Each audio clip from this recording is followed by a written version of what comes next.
Welcome, everybody. It is Saturday. It's Saturday, and we have a new episode of Malt-O-Quest coming at you live right now. Welcome on in, King, Dr. 808, welcome on in.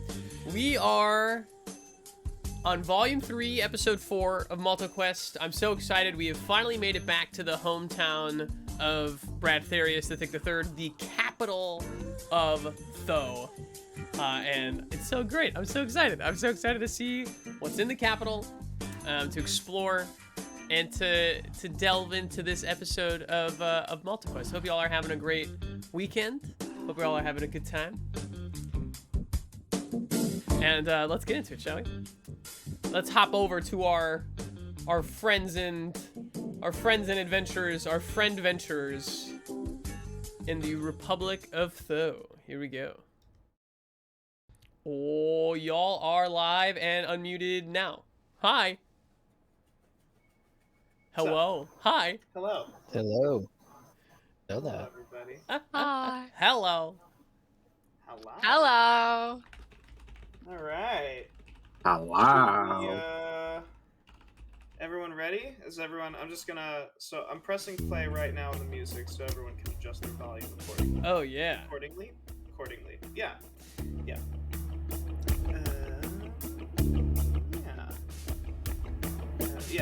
We've got a little bit of time. Let's do it. The Fill the right suspense. music. Fill it in. Alright, ready? And away we go! Previously on Malt-O-Quest, our heroes were trapped in a house. Granny, the head of a coven of hags, slowly chased the party through her lair. After a brief struggle, they realized that Granny was protected by a series of magic items throughout the house. From here, the party split up. Beansprout spoke to a giant spider mob, while Mepis performed a cleansing ritual over the body of a mage.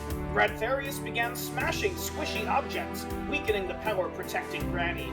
Balmir interposed himself between his friends and the hag. Runa threw an eyeball into an alligator's mouth.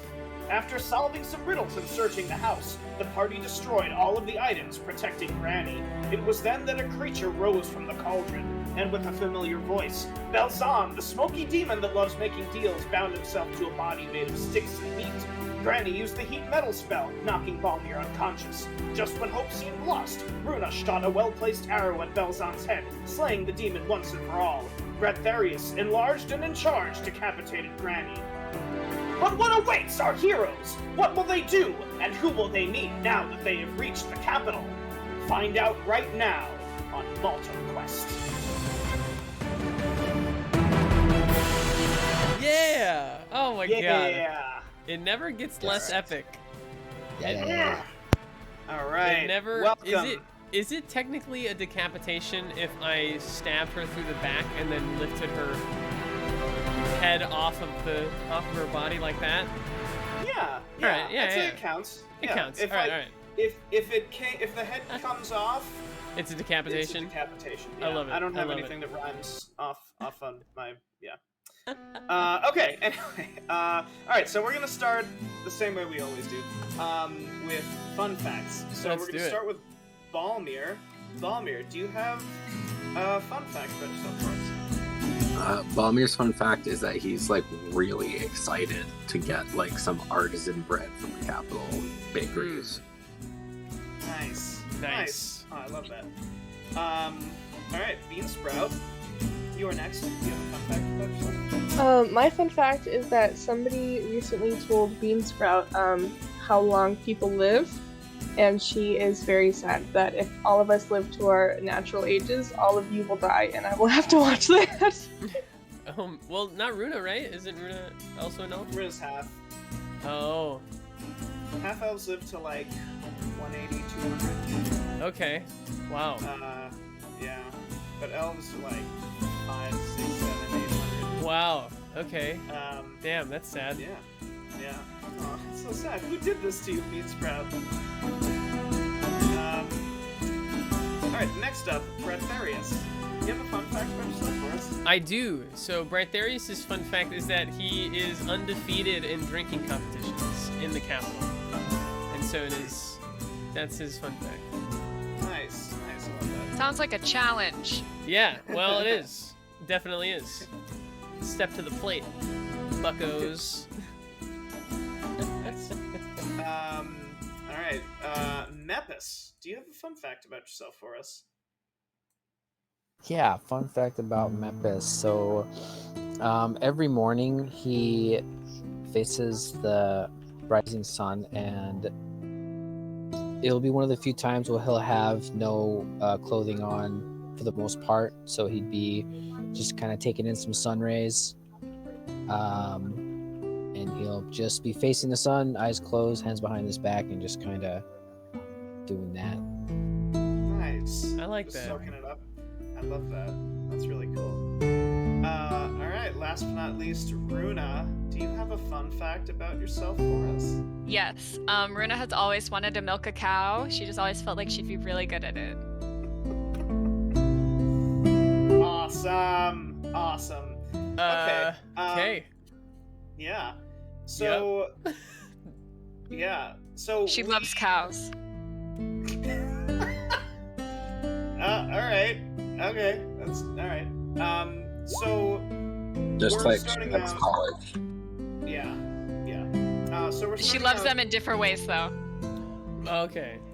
Yeah.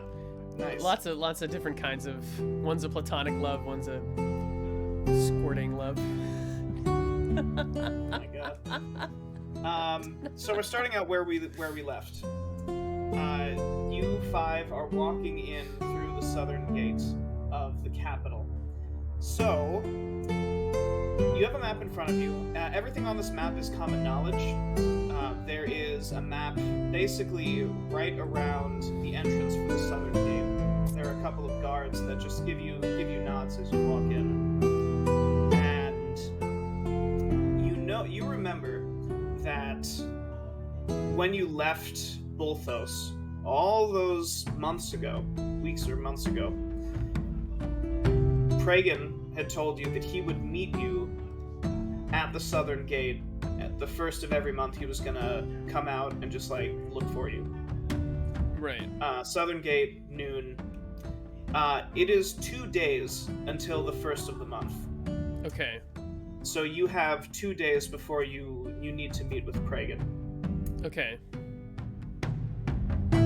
So we have the 2 way- days to just kind of fuck around in the capital. Yeah. Basically, the way that I was seeing this is you all can basically explore. You have 2 days to do whatever you want Fuck yeah. until I'm guessing. like- Can I ask does my father and my family do they have like guards that are easily recognizable? Like, are there people that I need to avoid? Because this is where Yeah. I'm from, right? I imagine that there are Yeah. like household guards with my sigil. Yeah. Basically, they all operate out of the Noble Ward.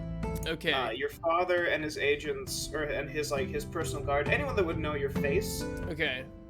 doesn't really leave the Noble Ward. Okay. Got it. So.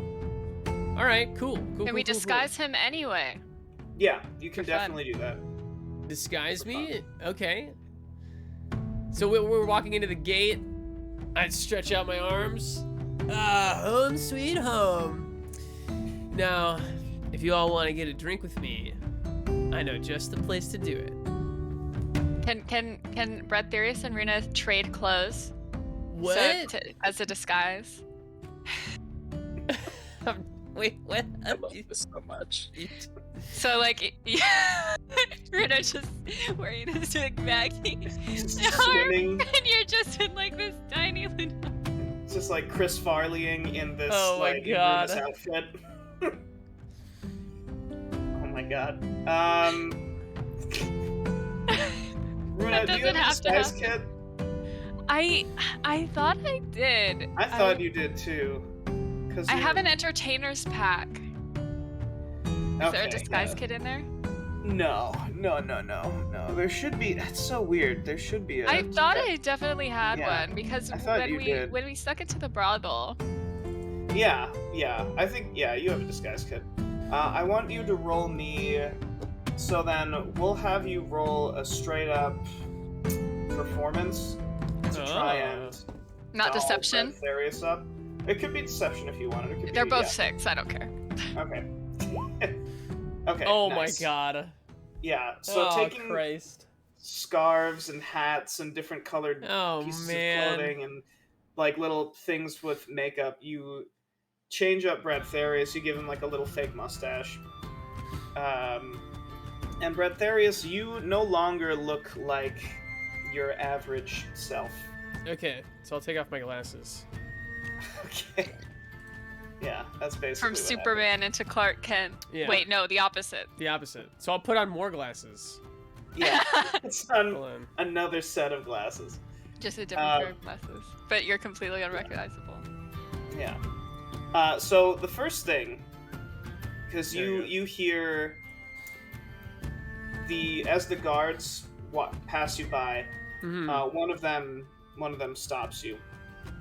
Once you get in through the gates, Uh-huh. this guard comes up to you and he says, "You folks have got about 2 hours before the sun sets. I suggest you get inside. It's Cube Day." It's what? So Cube Day, Cube? Bradtherius- Do I know what that is? Yes. Okay. Yes, you do. So, Cube Day. So, first, you notice that there is refuse and garbage everywhere on the streets, along the Okay. streets that you're walking. Gross. Just big heaps of trash.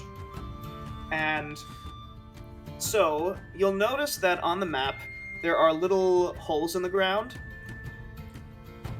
everywhere along certain corners of the city.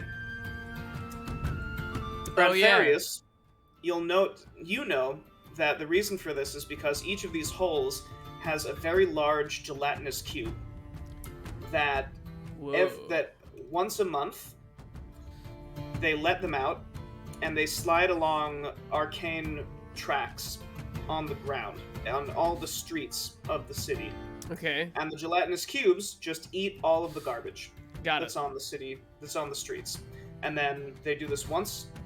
They're trained they just move along their track and then they go back into their holes. And typically when people are mostly safe as long as they stay off of these tracks. Okay, It has been known that someone might be eaten by a cube, but most of the time people are just like, you shouldn't have been out on those tracks, you know it's Cube Day. got it. So yeah, you have about 2 hours. Until it's Well, Cube yeah. Day. Did Yeah. we all just hear that? No, if he relays Well, that yeah, to I all mean, of you. he says it's Cube Day, and then I'm like, oh, yes, Cube Day, because I remember as a kid, I'd like to go on top of, like, a building or whatever, or, like, the walls of the Noble Ward, and, like, throw shit at the cubes and watch it, like, suck up all the garbage or whatever. And so Yeah. I tell you guys, like, what Cube Day is. Like, Cube Day, there's these giant cubes, and they suck up all of the shit, and then they go back in their holes, and you can it's awesome. It's awesome, but we should probably find a place to stay before the cubes come out, because they will eat you. I heard of, like, my friend's cousin one time. He wasn't careful, and, like, part of his foot was eaten by a cube, and that's why, we call him, Woodleg Woody now. So yeah, watch out. After Beansprout hears that, can she just like take a little piece of paper and crumple it up and like toss it on the ground so that the cubes can have it? Yeah, of course. Bradtherius, you can give yourself a hero point. Oh, that righteous. Bit of lore. That was nice. Yeah. So this episode I have as like very sandboxy. So wherever it is that you all would like to go, first you have 2 hours to find lodging. Mm-hmm. And to plan out, maybe to RP with each other, what you all would like to do over the next 2 days. Okay. So my first, I'll say to everybody, this is like the closest place that I know from this gate is, Ale, Wine, and Mead. It's one of my favorite taverns and inns. It's over to the west side from where we're at now. That's where I would recommend to stay. Right, that's an inn too, right? I'm not. Yes. Okay, Yeah. cool. Yeah. Balmir is kind of not like shaken up. He's kind of tired after being knocked down like this rare for him, so he's kind of like, ugh. So he's just like, wherever you think is good Bradtherius, just follow. All right. Cool. Nice. All right. So Can I get out like head a? Can I like get out like a rope and have everybody hold on to the rope, like kind of like I'm a kindergarten teacher? Like elephant shoes. Yeah. I'm just kidding. Yeah, I'm so- not leaving anyone's side. I'm gonna get lost very quickly. Everybody hold hands. Everybody hold hands. Buddy system. So, walking along the main inner thoroughfare, you pass by a few people just wrapping up their day. There's a little kid that just seems to stare at all of you and just kind of points and starts saying something to his mom, and she's like, "Don't point. Come on, it's rude." And she's just pulling him along. Do we hear what he says? Yeah. He says, like, "Mommy, those five are so weird looking." He's just like, pointing. nerd. Yeah. Nerd. Runa slaps the child and says, "Keep my friend's name out your mouth." Oh my god. Oh my god. She doesn't do that. Oh my god. And then she excuses herself. Oh my god. Please do shit. that though. Please do that though. Please. My We're friend's not gonna name. slap a child. Out your fucking Out your mouth. fucking mouth! He's like, wow, I just got the shit slapped out of me by a By half-elf. Runa. By Runa. Oh. Huh. So, oh my god. So Amazing. eventually, you pass by all of these. You get to these three large buildings, and one says ale, one says wine, and one says mead. And they all seem to be connected by these shabbily built connecting wooden tissue bridges that just Okay. connect the buildings. The big main entrance is in the center building. You walk in, and Oh. or unless you don't, what? Oh, sorry. You said walk in. I'm so dumb. okay, I'm so sorry. Okay. So I was just No, doing you're it. fine. No, you're good. So you walk into the building, and it's packed. It's packed. There are these gnomes just running around with trays. And there is one gnome in particular that is standing at a big podium right in front of the main entrance. And she's an older gnome, and she looks up at all of you from a book that she's reading, and she says, well, new adventurers. New party. What can I do for you? Yes, party of 5, actually. Do you have a reservation, or are you walk-ins today? Or walk-ins. Please. Thanks. All right. And she holds up her cane and she gestures to a table in the corner. Mhm. She says, "You all can sit there if you'd like. We have a special today. It's it's the special we have every day. It's our particular brew. It's called the Long Day." Okay. Is it really special if it happens every day? Isn't it just Balmir Is it is just like, on- I need to hear nothing else. Okay. Is So there food? Is this food and... Oh drink? yes, we have food, we have drink, and we have rooms if you'd like. Though you can settle that up when you pay your tab. Is there a food special for Cube Day? Is there cubed food for the Cube Day? Of Oh. course. Well, I'm glad you asked. Yes, we do have. We have special cubed food today. Today, we like to call Cube Day as Fondue Day here at Ale, Wine, and Mead. Nice. We have big old pots of melted cheese, and you can put things on toothpicks and long sticks and just dip it in and eat it. We've got all kinds of things. Runa hears food on sticks and immediately slips her a silver piece and says, bring me a pot of cheese and as many sticks as you can right now. Oh, good. Yeah. So she says, "Out right away," and she calls out. She says, "I want a pot of fondue, 17 sticks, some meat, and a couple of strawberries." And she looks back. She's like, "Do you want the savory fondue or the sweet fondue? We've got both. All right. Give me a pot of chocolate and a pot of cheese, some berries. Give me the works." And there's a gnome that pops his head up from under a table. He's like, "Yeah, boss!" And he just comes back, and you just hear, like, as he, like, begins to run into the kitchen. Awesome. So you sit down at your table, you begin to eat. It costs a gold piece in total for the 5 of you.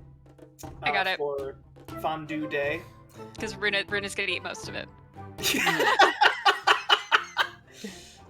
Okay, yeah. So you pay.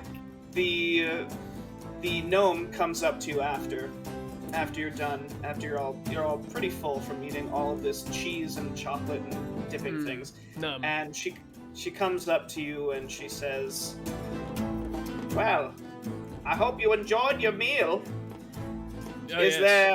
Would you like rooms here at Ale, Wine, and Mead?" I think so. 5 How rooms if many- you can. How many people can stay in a room? Oh. Well, we have singles, we've got doubles. We do have the deluxe suite. That could probably fit all 5 of you if that's what you wanted. We could have a slumber party. I'm not saying we should have a slumber party, but we could have we could have a slumber. We could do it. We could have a slumber party. Yeah. I guess we'll take the deluxe suite. And deluxe suite is 3 gold pieces a night, and it comes with its own bath, and you get your choice of soap. Wow. What are the choices of soap? You got lavender. We've got artichoke. Listen. If it's not men's soap, everything in one bottle, I don't think this guy wants. Don't want it. I have a rule when it comes to my own 176 hygiene, is that everything that cleans or washes me has to come from the same bottle. So that's it, as long as it follows that rule, I'm okay. Oh my god. Balmir wants to pay for the rooms for the next week. Okay. So is that? Are you gonna stay the 2 nights in this place? At least one. At least one. Okay. Yeah, I'll pay for at least one night. Okay. All right. So you give her 3 gold. I mean, there's a house of subtract pleasure my out inventory. there, so you know. There is indeed. And What was I thinking? she says, "And what is the name that these rooms will be under?" Surefoot. Surefoot. You know, I knew a Surefoot back in the day. Very accomplished lover. What? Perhaps you know him. Get into it. Balmir is just like, Runa says, "Tell me more." I punch Balmir in the shoulder. you Chris was you half paying die. attention and then was just like, what? Balmir kind of is like, ma'am, you're much too young for me. Oh, sweet talker. She says, "I wasn't talking about you." Ooh. She said, I think you might. You're a bit young for me, young man. I am 320 years old. I don't. How old is she? 320 years old. She says, "So, Mr. Shortfoot, my name is Irma. Irma Swizzlesticks. I am the owner of Ale, Wine, and Mead." Miss Swizzlesticks, would you have anywhere that you would recommend to my compatriots here? They're new to the capital. Recommend? Well, it depends on what you're looking for. And she pulls her hand out of her pocket and she begins to wiggle her fingers, and a little illusory arcane map of the city comes up, a little projector image. and she moves her hand so the map is now flat on the table for all of you to see. She says, "What kinds of things are you looking for?"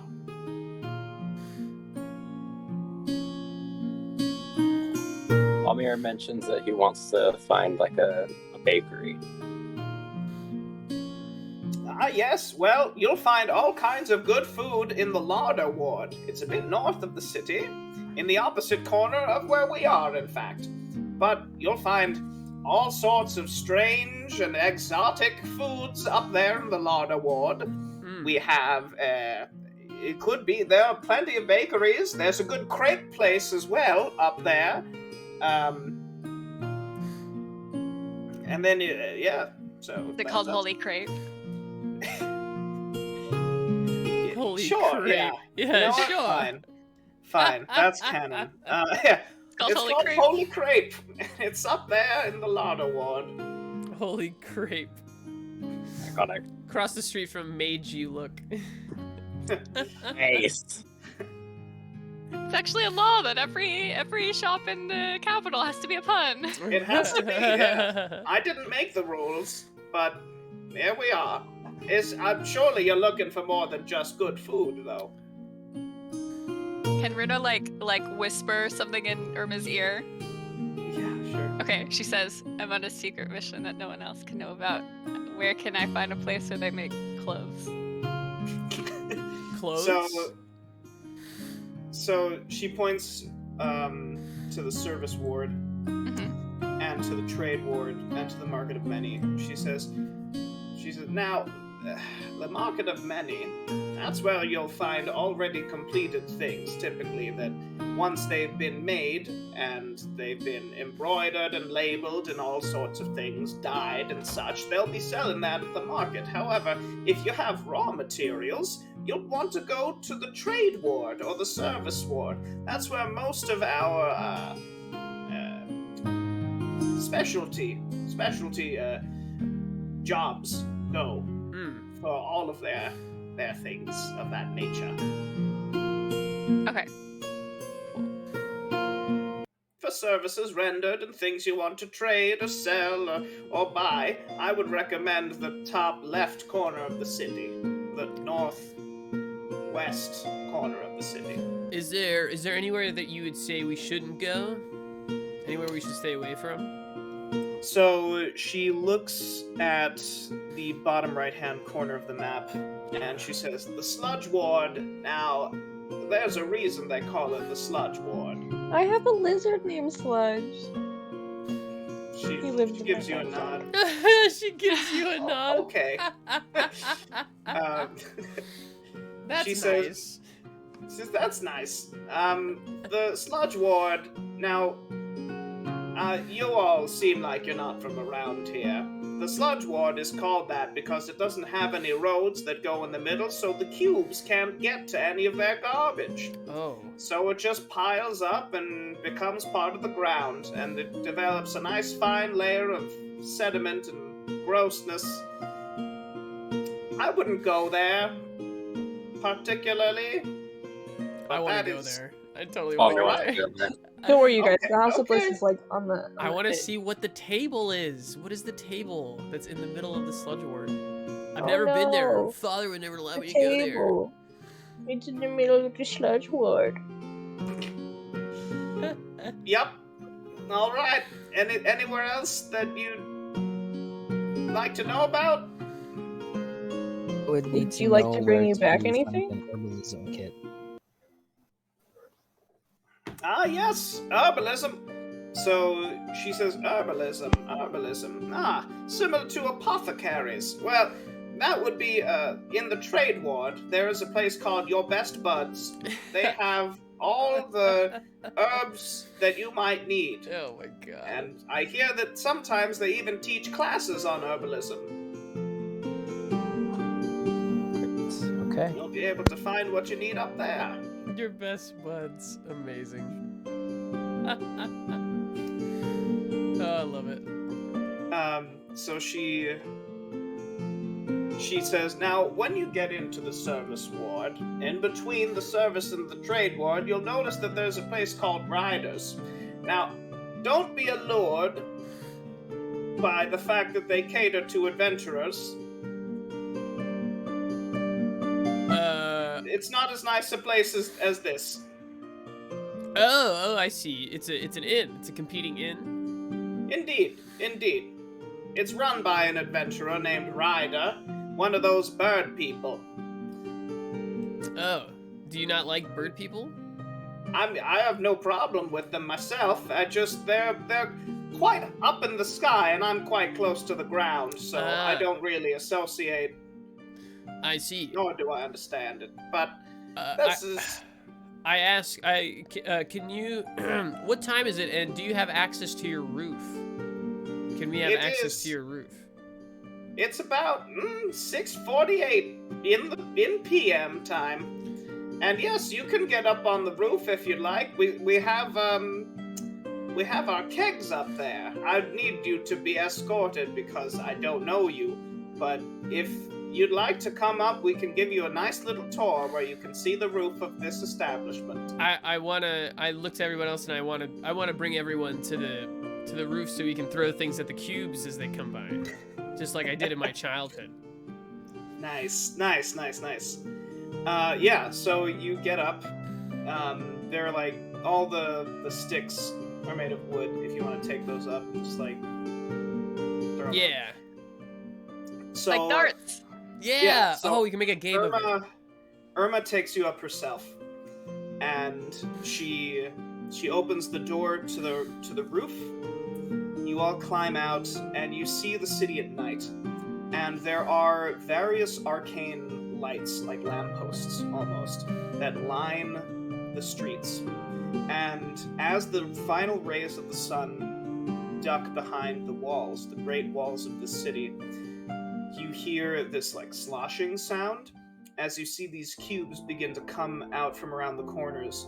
And as they slide over the refuse, they just like engulf it. And the cubes are basically clear. And you see the refuse slowly break down and dissolve into nothing as the acidity inside of these cubes just eats it all up. As one approaches, there's one of the drunken patrons is beginning to stumble out, and some guy just pulls him back in just as the cube approaches and almost eats him. Oh shit! And you're on the roof. What would you like to do? I'd like to throw sticks and try to hit the cube as it goes by. Okay, yeah, go. Yeah, I'll just give it to you. You all begin to just throw things off the roof, and they just land in front of the cube. The cube just slides over it, and they just dissolve into nothing. I pretend to like push, like Runa off the roof into the cube, but like grab her, like. I'll do like save your life. Yeah. Oh, that's so cute, and romantic.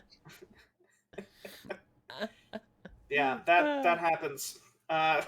Wait, can we have a bet to see like who can hit center cube with the Sure. sticks? Yes, let's make a game of I it. would love- Make I a would love wager? to. Okay, yeah. Oh, I love nice. this. I love this.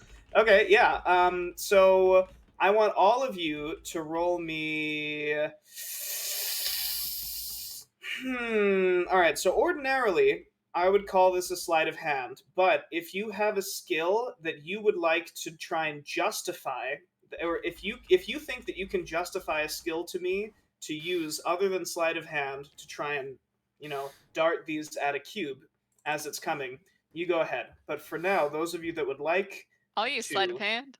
okay, go for it. Wait, so what's the game? So you're trying to, like, your darts throwing these toothpicks at Oh the yeah. cube. Oh, awesome. Yes. Yeah. Okay. Can I use? What about? So you're saying it's sleight of hand.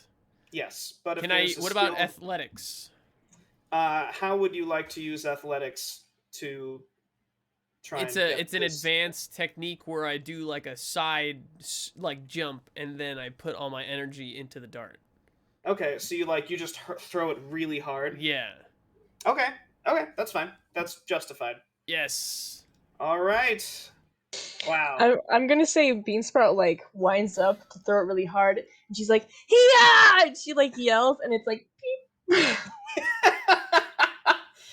Yes. doesn't even make it to the cube. So what happens is, so Balmir, you you line it up. You line up your shot and you throw it, and the wind just very gently, like just blows it slightly to the left, and it still lands in the cube, but just on the corner. Mepis, you observe that happened, and you aim slightly to the right, but there's no more wind this time, and so it goes to the right side of the cube.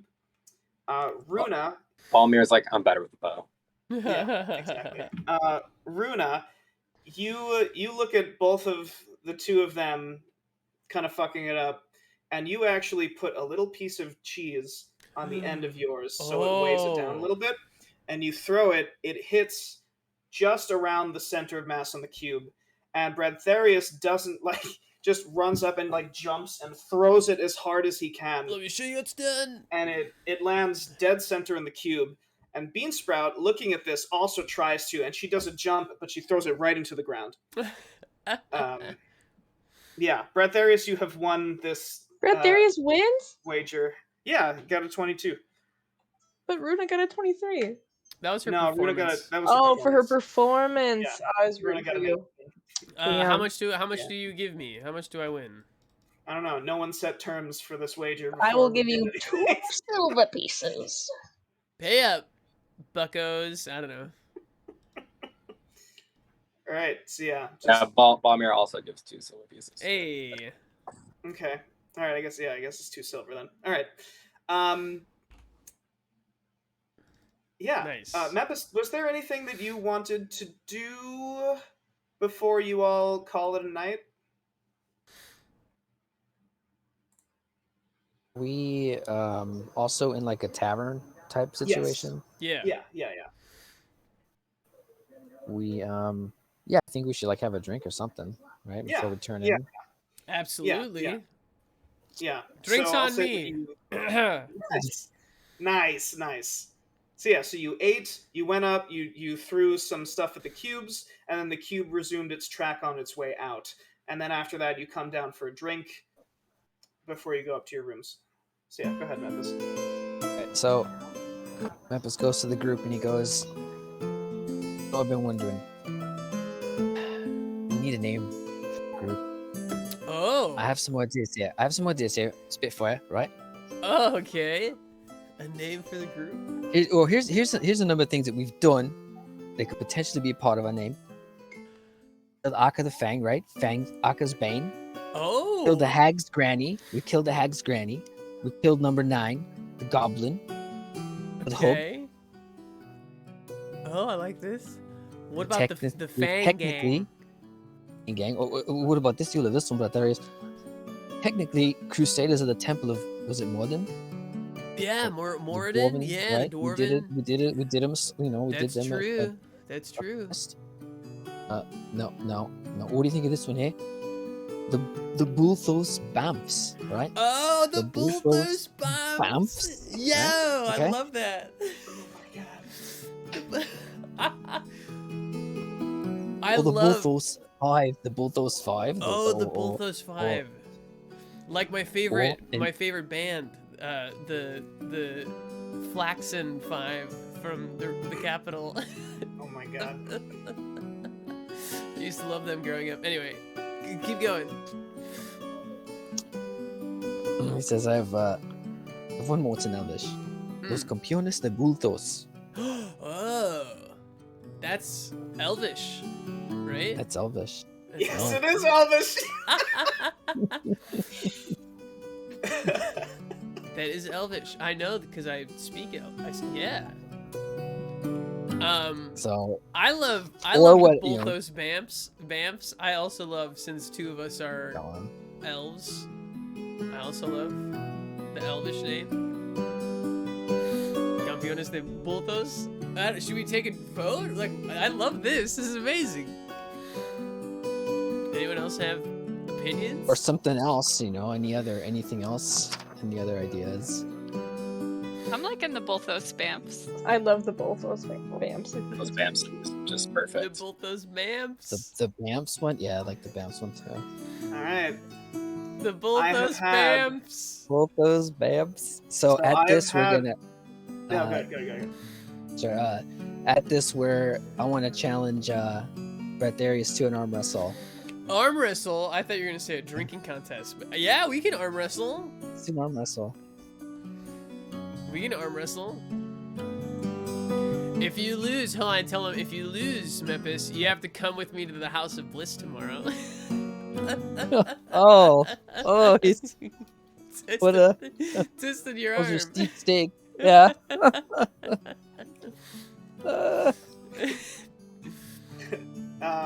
Okay, so yeah, if you want, do some contesting athletics checks for this arm wrestle. Oh, athletics? Or Yeah, But Okay. it's- yeah. let's see. oh, I love this. 24, Mepis, what you Louis got, clasp bro? hands. Oh no. Oh god. Oh no! Oh, wow! no, that's super close. That was Yeah. so close. Okay, all right. So- That's better than I thought. So, yeah, Mepis starts to get Bradtherius over, and just when there's like maybe this much room between your wrist and the floor, Bradtherius does his patented anime smirk. and it's Yes, like- I literally was just doing that. I was. Mepis, give yourself a hero point for helping name the party.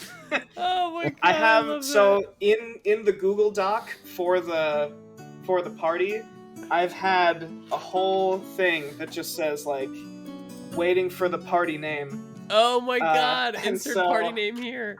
Yeah, and so now it's finally happening. The Volthos So, Vamps. That's The awesome. Volthos spams. I'm gonna put that in right now. The Oh. Volthos spams. I love that. Yes, it's finally happening. All right, Grace. So with that, if there isn't anything else, you go up to your large suite Oh where yeah. there is there's a foyer and there's the living space is right here, and then there are 5 little like spaces for sleeping. And then there's another space for the bathroom, which is also huge. It's like a triple sink kind of deal.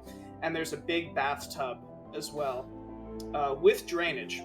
Oh, nice. And there are, big deal in Tho. And you get a long rest. Let's Oh, go. Wait, Can- before that, yes. can I Yeah. be like, oh shoot, I left something down at the tavern, not the tavern. Yes, I left something there. I have to go. So Okay. I'm gonna leave, but then can I stand outside the door and knock and then hide? Wait, what? What? Okay. Can I knock and then hide? Okay, so you close the door, and then Wait, I Like- mean I'm gonna wait like 30 seconds and then I'll hide. okay, all right. So you close the door, and you all hear a knock at the door. Bradtherius, I go and say, who's All right. there? There is no answer. I open the door. All right, you I'll- open the door. I look around. Do I see anything? Bean Sprout. Did You see- you? Are you hiding, or are you like I'm- wild shaping into something? I'm that's small? totally. I don't have any wild shape left. I'm just hiding. If anything, if you have me roll for it and I fail, I'm gonna say there's like a lamp and I'm just like, Yeah, roll me a stealth. I I got don't know King what's with the happening. fucking best ding dong ditch joke the other day. Wait, which one am I doing? I forgot. Stealth.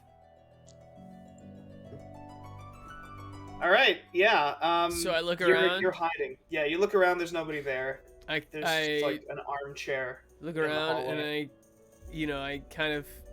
I kind of hold my sword a little bit because I haven't undressed for the night, and I'm just like, hello, and I walk into the hallway. Okay. Bean Sprout, what are you doing? I'm hiding. Just hiding. Okay. Yeah. There's nobody there. Okay, I kind of slowly back into the room and I close the door. Okay. I would like That to knock on the door again. Okay. Okay. All right, you knock on the door again. Bradtherius, this time you're right in front of the door. I literally open it as fast as I can. Okay, yeah, you see Bean Sprout. I'm just kidding. It's Hi, me. Bean. Oh, Please let me back in. what? Okay, yeah. Come on in, Bean Sprout. Were you the one that knocked before? No, I have no idea what you're talking about. I don't know what you're talking about. I saw somebody leave, but I think it was a whale. Okay. person. I get really. Alright. Bradtherius does not. I do not think that Beans like. I'm not suspicious of Beansprout at all. I think my father is like sent an assassin for me, and so I'm like really worried and anxious. But I close the door and I keep that underneath the surface. But I feel an impending sense of I'm doom. never gonna tell anyone. Okay. All right. Yeah. So you all get some rest. Who is taking Alfred Tennyson for the night? What do you mean, like in our bed? Just like, well, I mean, where's he gonna go? It's up to you all, I guess. He can sleep on my bag, or whatever. Okay. Like in my, Alright. yeah. I'll just like lay out my bag and just be like, all right, Alfred. I guess he's friends with me now. I don't know. Yeah, that's fair. Okay, yeah. So he crawls out of your bag, and he like uses it as a pillow, and he takes there's like an extra pillowcase, and he just kind of like pulls it up over himself, and within like minutes he is snoring. Nice. Just, like little goblin snores. Little goblin boy snores. Yeah. Little So comedian snores. you get a long rest. The next day you wake up, you can bring all of your shit back to full. Can I get up extra early and just go and get everyone breakfast and bring it back? Yeah, well you only meditate for 4 hours. So Can I put my magic salt on it? Yeah, absolutely. So you're gonna use the ability for your magic spices? My magic Spice spot, yep. Nice. Okay, yeah, so you do that. Just remind me what exactly that does?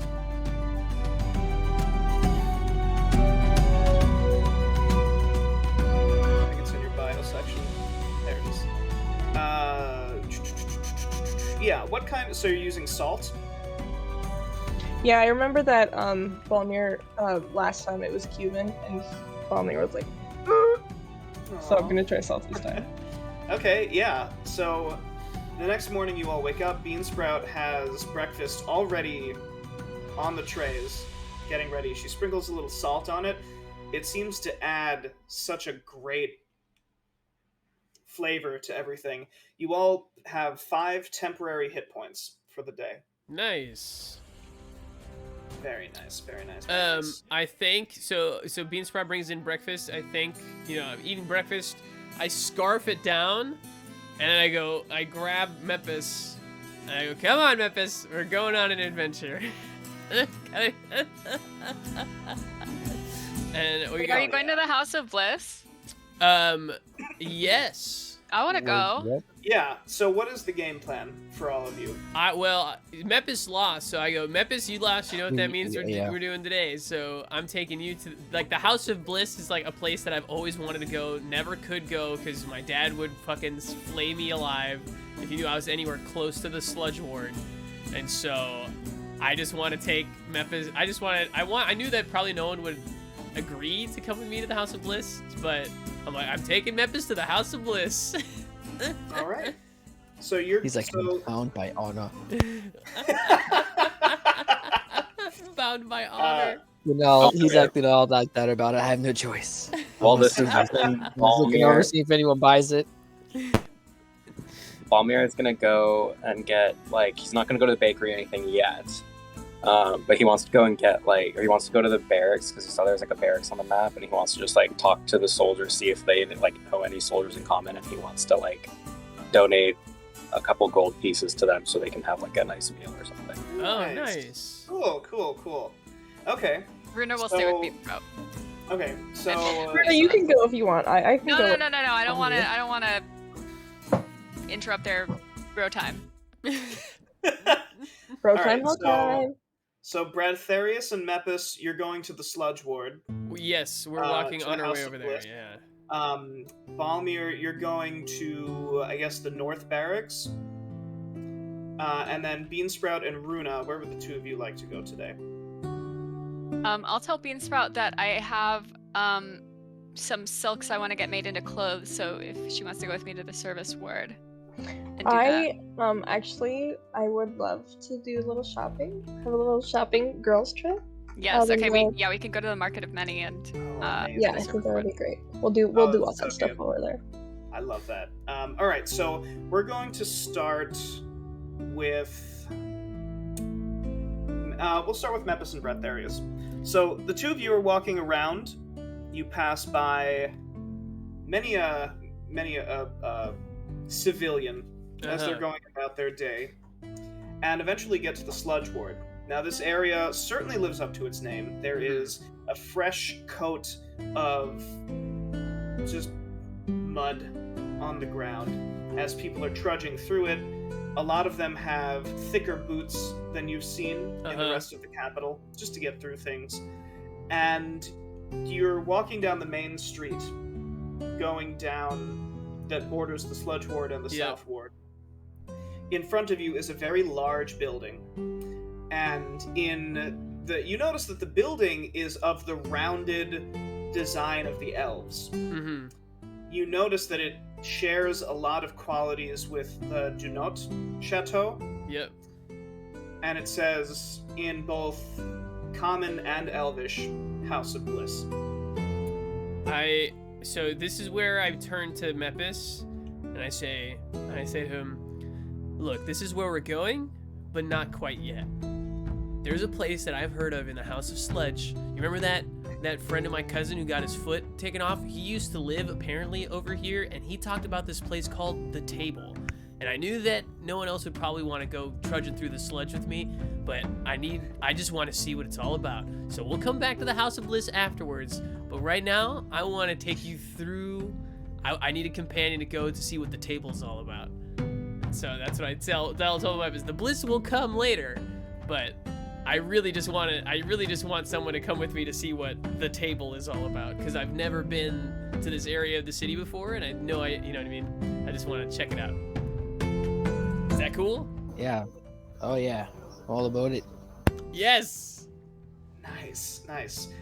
So you make a hard left, Yeah. going from the House of Bliss, and you begin to trudge through the sludge ward. From here, we cut to Beansprout and Runa. The two of you are approaching Free Market. There are various stalls. This is a loud area, a loud and a crowded area. People are just crying out their wares. And yeah, what are you looking to do here? Beansprout, what do you want to buy? Do you know? I want to buy, if they have any armor or like fruit, or like gifts for my friends. I want souvenir stuff. I want stuff. I want to buy stuff. You know, real stuff. Yeah, you want that stuff. You just want to buy things? Oh my god, what if... Do they have any, like, gelatinous cube plushies? You know what? Sure. souvenir. There are plenty of gelatinous cube souvenirs. Amazing. I'll say that you get to one of these stands, and there's an Eladrin. No, that's not true. It's a dwarf. There's a dwarf that is just sewing these little... Actually, it's this guy. Oh boy. You have a picture of the cubes? No, I have a picture of the Oh. guy that's making the plushies. He's in the bottom part of the screen. I love how And this is like going to New York and buying like a garbage truck souvenir. Yeah. Yeah, and so you approach his stand, and he says, "Well there!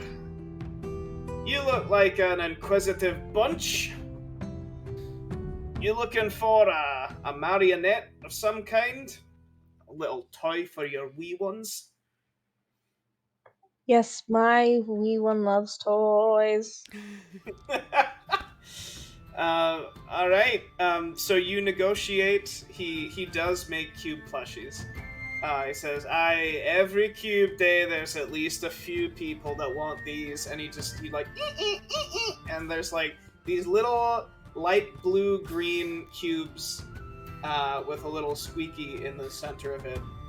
And he says, "Hey, it's 1 silver each." And he puts it out on the table and he slides it forward. Do you have different sized ones? Is there a little tiny one? Ooh. He says, I do have," and he brings out a little one that's the size of like a 6-sided die, and he just slides it forward. I want both of them, please. All right, so you give him 2 silver, and he takes. I give him 3 silver. You give him 3. Wait, Wow. Runa wants to haggle. Runa wants to haggle. This Oh, okay. small one should not cost as much. He says, if you want to pay in copper, if you have, then I do 5 copper. How? What's the conversion rate of copper? They all go up by the tens digit. Okay. Wait, I think she just says, No, we'll pay the same price. I want 2 of the tiny ones. Aye, and he pulls out another little one and he pushes it forward on the table. You see Beansprout just kind of like deflate a little bit because she got the tiny one for Runa, but now she's buying herself some. No, Runa wants the other tiny one to give to Alfred Tennyson. Awesome. It's a pay Okay, it yeah. forward moment.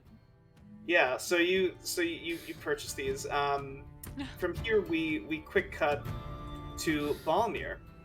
Balmir, you've reached the barracks. There are guards basically everywhere, just mulling about.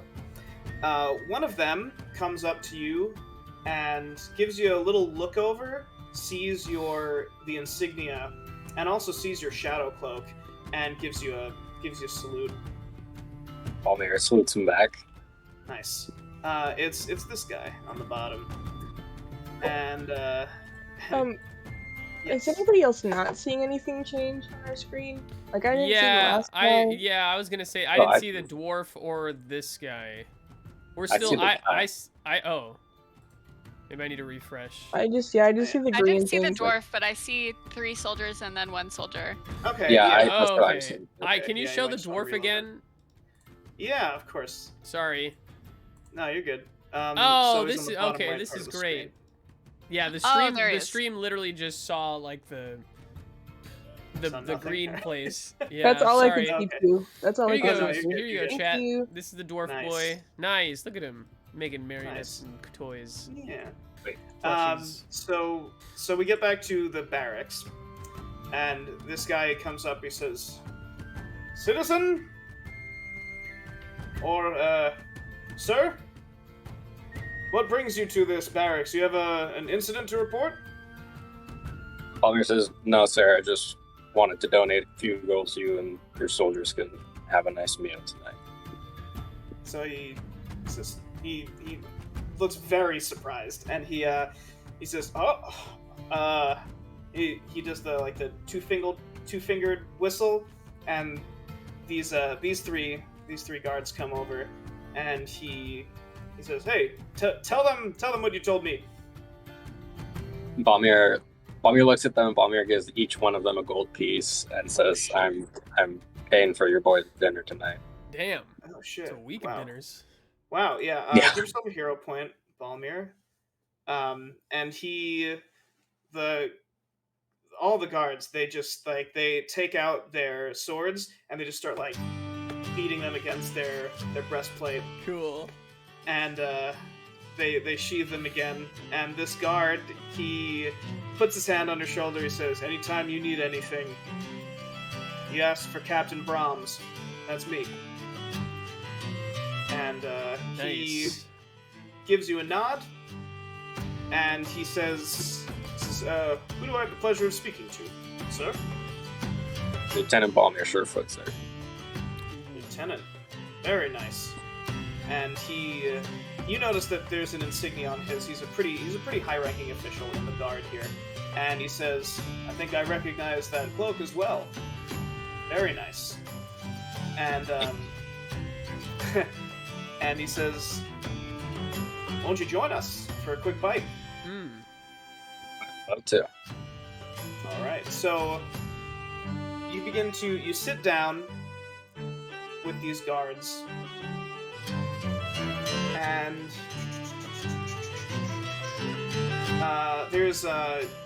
we do like a quick little montage of Balmir sitting down eating with these guards, and there is an energetic-looking gnome who he and Balmir are eagerly talking to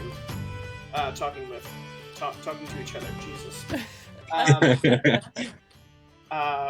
And we do like a quick cut of Balmir slipping a platinum piece and an arrow to this gnome, and they do like the arm handshake. Nice. And he gives a nod, and Balmir leaves with a smile on his face. Nice. And from here we cut back to the sludge ward. Yeah. Bradtherius, you navigate your way through these streets, and Mepis. Mepis, I'd like you to roll me a perception check.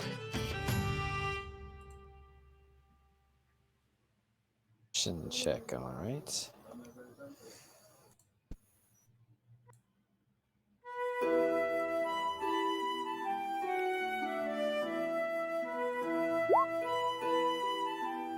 Oh, let's go. Nice. Let's go. Great. That's great. So, Mepis, you notice that you and Bradtherius are being watched right now. There are these humans that have these, like, tattered cloaks on, and they're just standing in alleyways and they're watching you. And they seem to be following you a little bit. Just two of them are just following you. And when you turn to look at them, or if you do, they stop and they scatter. Oh shit. So I'll go to Bradtherius and go, "You followed. Come two of them." We're being followed, eh? Well, that's alright. If they're stupid enough to take a son, I'm sure we'll handle them. And then I give him like a little, like, you know, you and your zippy zappy, and I kind of give him jazz fingers. And then me and my thickness will be fine. Mepis, you notice that sewn into their clothes was a little clover, like a 3-leaf clover sewn into their lapels. Do I know what that means? Is that like a gang? Is this? It is. Is these are the gang? This is the gang. This is like. Is this the gang that like? No. So okay. There are many gangs in the capital, or many. There's 5 or 6. The gangs in the capital, you recognize when Mepis tells you about it.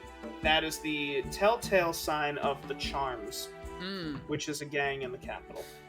You know that there are 2 gangs that have jurisdiction in the Sludge Ward that are always fighting with each other. There's the Charms and the Cracklers, and these 2 just seem to be following you to the table.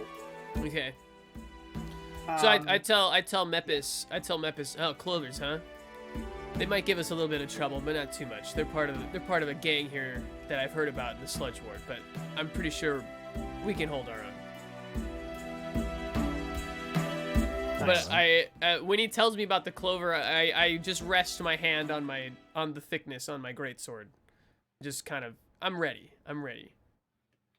for the Charms and the Cracklers. Or the Yeah.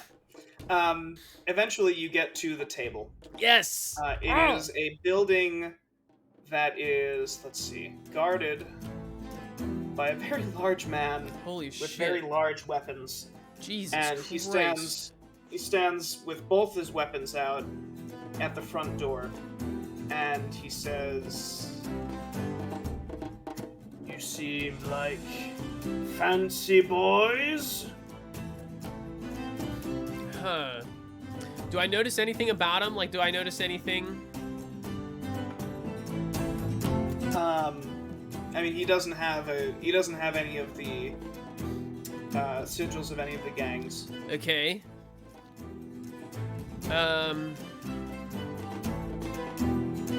So I step forward, and I'm in my armor, right? I'm no longer in disguise. Right. Yeah, that's correct. So I'm in my armor. So I step forward. Confidently, and I say, "I'd like to request a seat at the table." So he says, So he gives like the up down look, and he says, "That's a pretty big sword you've got there." Well, That's good. I have been known for my thickness. I just kind of tap the hilt of my. So he gives you a nod, and he opens the door, and he says, "You here to watch, or you here to participate?" At this point, I kind of look at Mepis because I'm not exactly sure what the fuck I'm getting into.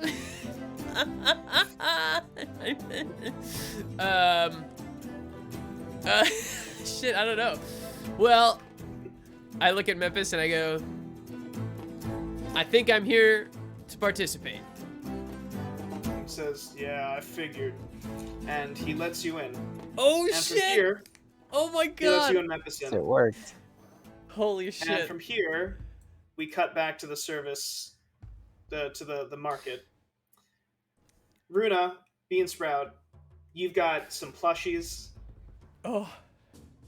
What else would you like to do? I know that you wanted to sell some things, or to get some things taken care of. So can we sell things here? Yeah, oh, absolutely. Okay, I feel bad, but you remember that silver flute that guy gave me? I've never used it. Don't know That's what to do with it. Feel like I should trade it for something that I can use. That's fine. So, you approach one of the wagons, one of the stands, and it's a very friendly-looking human who's just standing in front of just an assortment of weapons and metal things. And he says, "Hello there! Lovely customer ladies. What can I do for you today? You're looking to make some money or lose some money and gain some other things for that money? Do you want to buy something?" I think we're here for both. Honestly, I think we're here for both. Yeah, do you do trade? Indeed, we do trades. What kind of trading you looking for?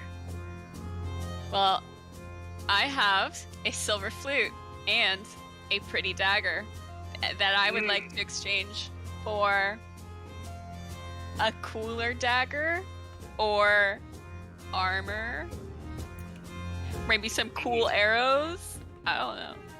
Indeed. Well, so he takes the flute and he takes the dagger and he begins appraising them, and he says, "Oh, aye." So he taps the runes on the flute, and he says, "This flute don't be cursed, do it?"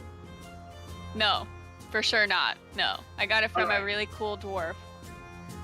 Aye, the dwarves, I could tell. These are dwarven runes here, and like ting ting, on the flute. And he says, "Aye, I could trade you." And he says, "This dagger is mighty pretty." And he says, "What? So you'd be looking for armor?" "Aye, I could." He says, "What kind of armor you be wearing now?" "It appears to be leather armor." It sure is. From what I can see. So he says, "I can put some studs in that leather armor, give it a little more oomph." Heck yeah. Alright. If I also offer up my scimitar, can you do my friend a little better? Can you do my friend a little one better? So he says, "I could. I need to. That might be. If you want better armor, that might be in the enchanting section. And I'd be able to do light enchantments." And he points to a permit that he has from the mage ward. And he says, "I'd be permitted to do light enchantments on armor, make him a little stronger. I could give you armor of the mage, and that'd be good. That'd be something fierce." What is that? What does Armor of the Mage? Armor of the Mage be enchanting. It be an enchantment on armor. Normally, there be a spell called Mage Armor. Now, I can give you armor that has that property imbued in it permanently. And I'd be willing to trade those items that ye presented for me for said armor. Are you sure you want to give up your scimitar, Beansprout? Yeah, I plan on getting rid of it anyways. Okay. Thank you. Nice.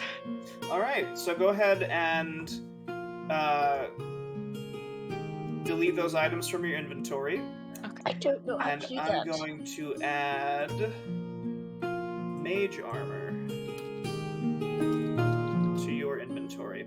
So Runa, Mage Armor makes your armor class 13 plus your dexterity modifier, which I believe is 3. So you now have an armor class of 16. Sweet. Nice.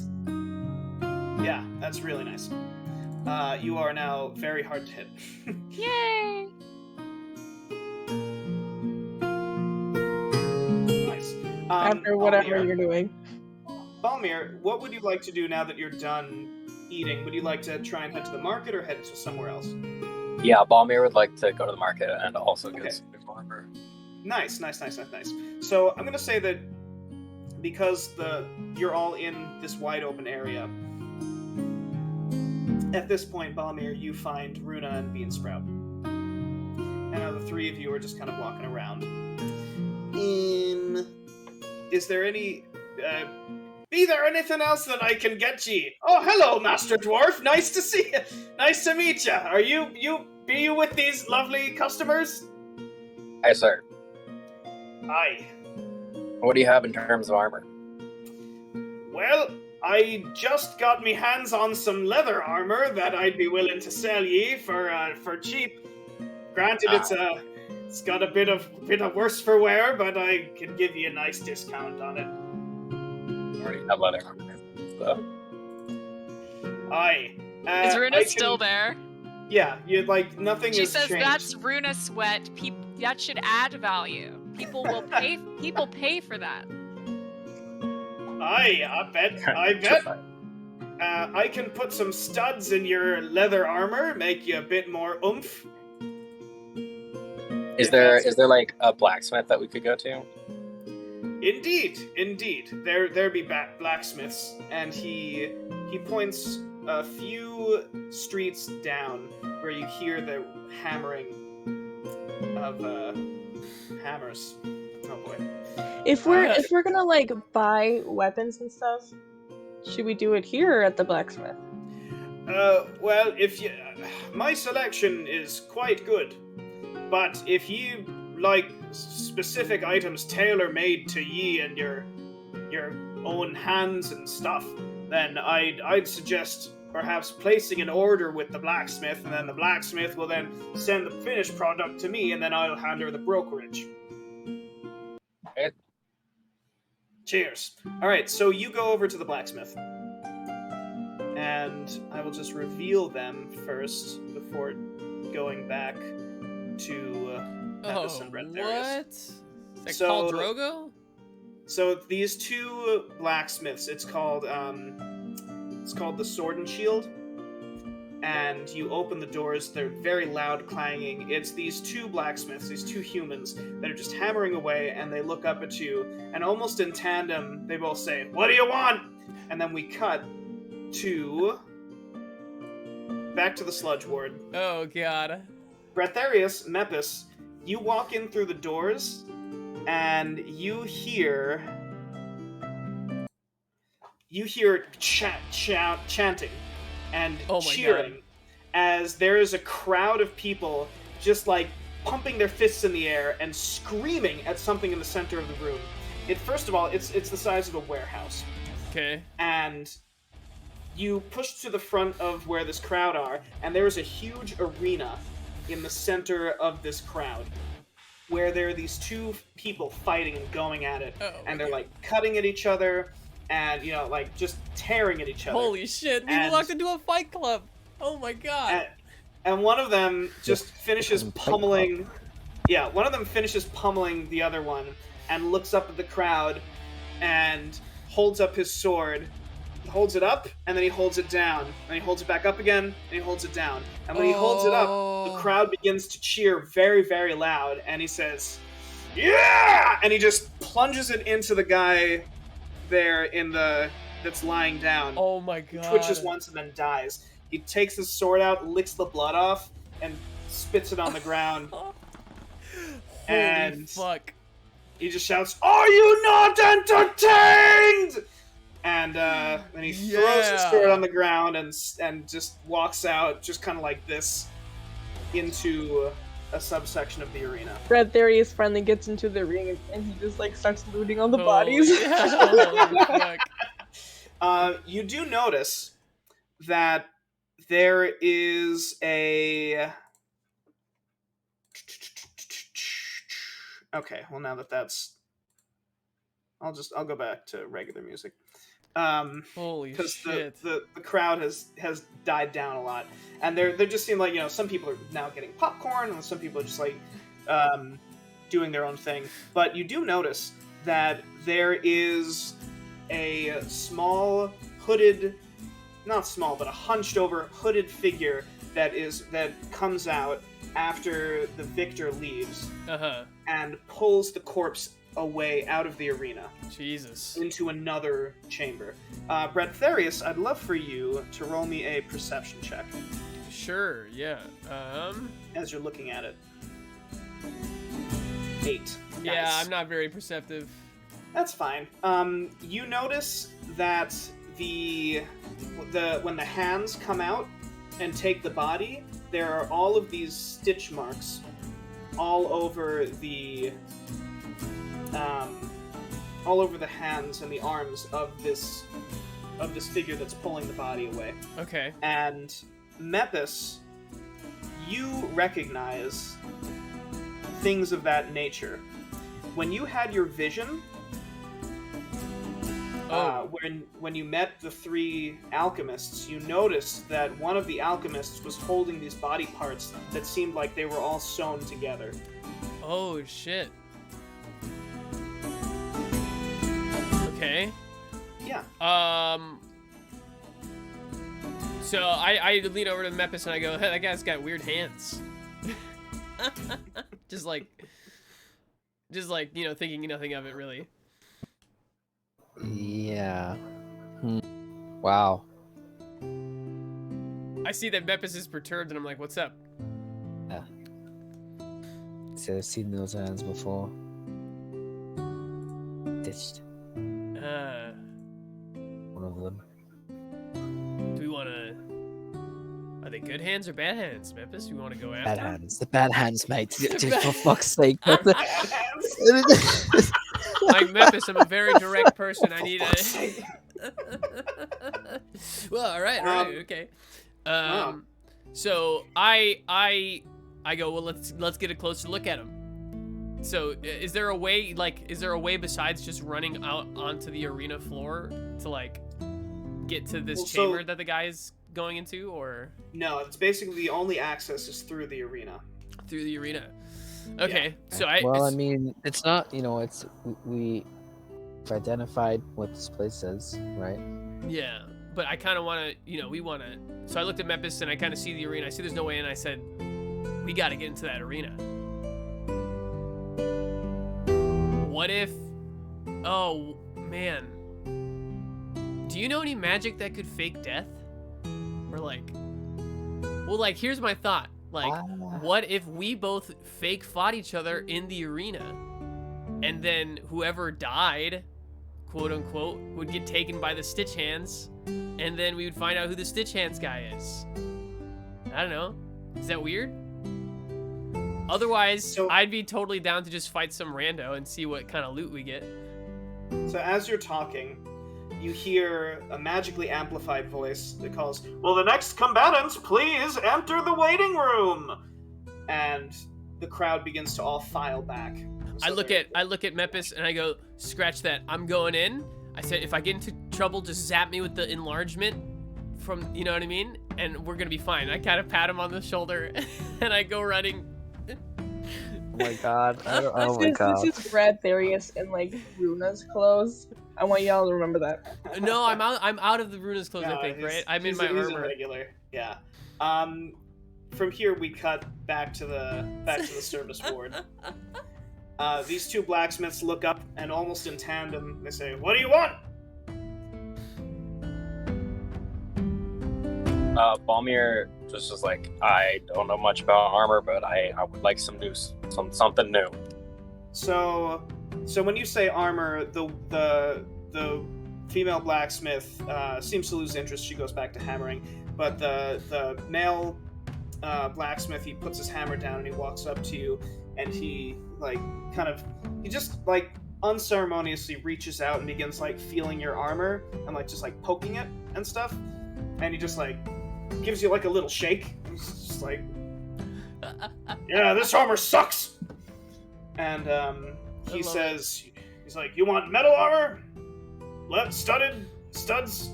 What kind of you like designs in your armor a little bit?" For stealth. Stealth?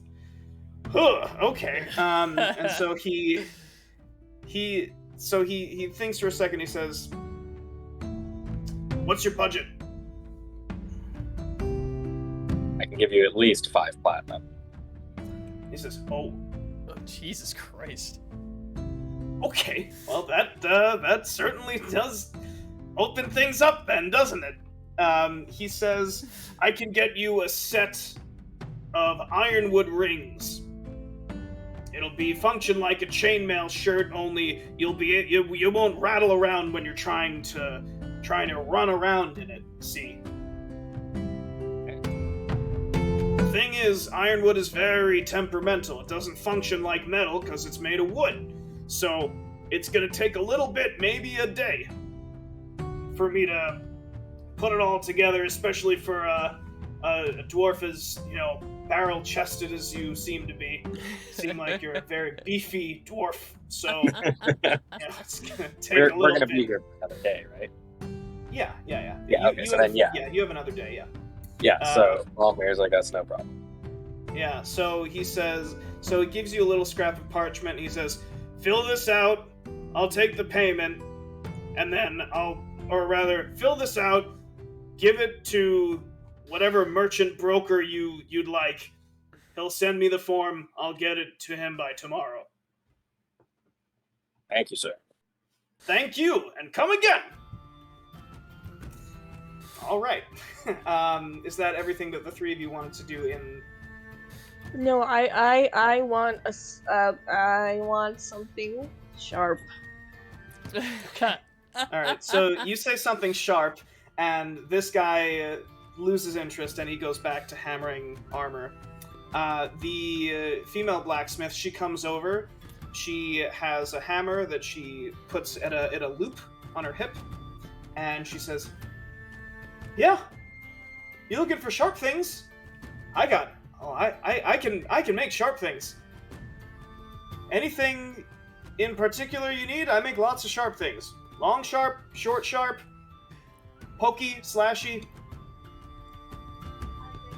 Runa reaches over and is just like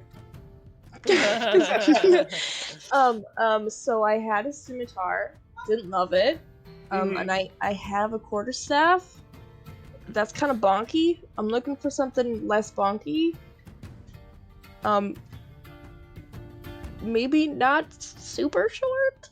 I just So- want something sharp, please. So she holds her hand out for your quarterstaff. I would give this woman anything. Oh, okay. So she Amazing. takes the quarterstaff and she looks at the ends of it and she says, "I could probably modify this if you wanted." And she gives it like a twirl and she says, "I can make it so I can put sharp ends on these. You could probably stab something. I could also, maybe if you wanted, I could put an axe head at the end, though that'll probably make it a bit unwieldy. But if that's... I can do that. I can make it a piercing weapon, and then if you want, you can use the other end for bonking." Will that... I mean... Will that make my damage go higher for that? I want something better. You want more damage? Wise. Yeah. So it would change to if you wanted it to be piercing, then it would change the damage type. It would be so what it would do is you would use your dexterity instead of your strength, which is 1 more damage than what your strength is. So it would be more damage by 1. But yes, if that's what you wanted. Can I have a separate entity sharp thing? Separate entity sharp thing. Yeah, of course. She pulls out. She pulls a drawer out from the wall, and it's just lined with different swords. And she says, "All right, take your pick." There is a sword that it looks like a fencing sword, like a little rapier, and it has these green hilt. It looks like it's made of vines. Oh, cool.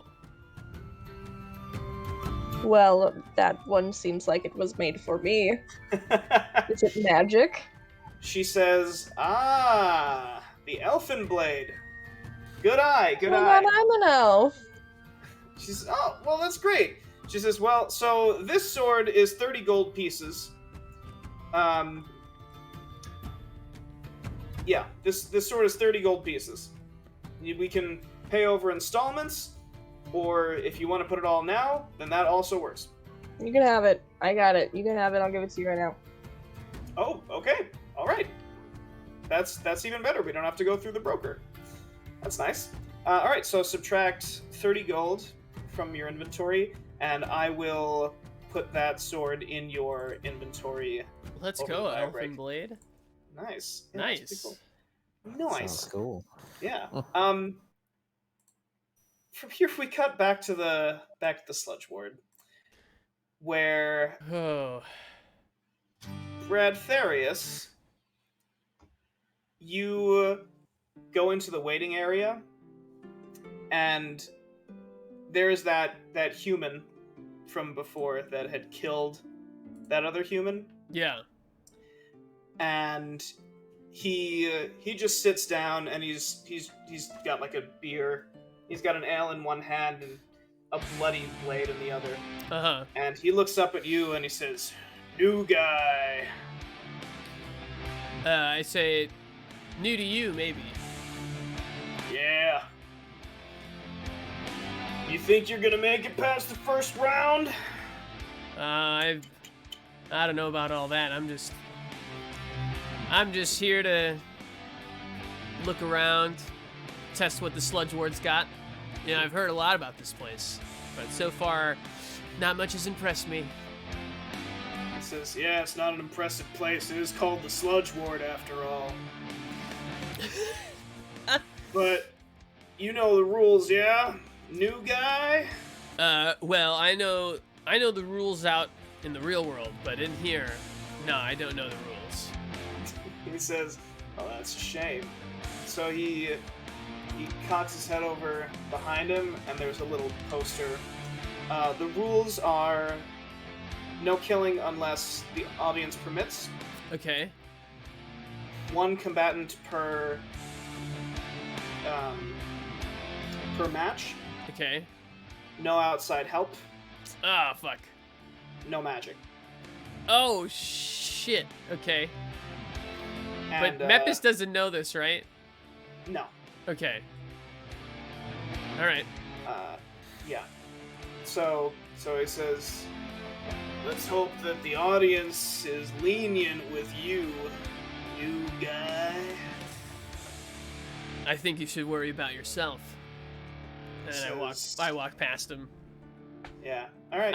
I give him a little shoulder bump as I walk by. Okay. Yeah, that happens. You give him a little shoulder bump.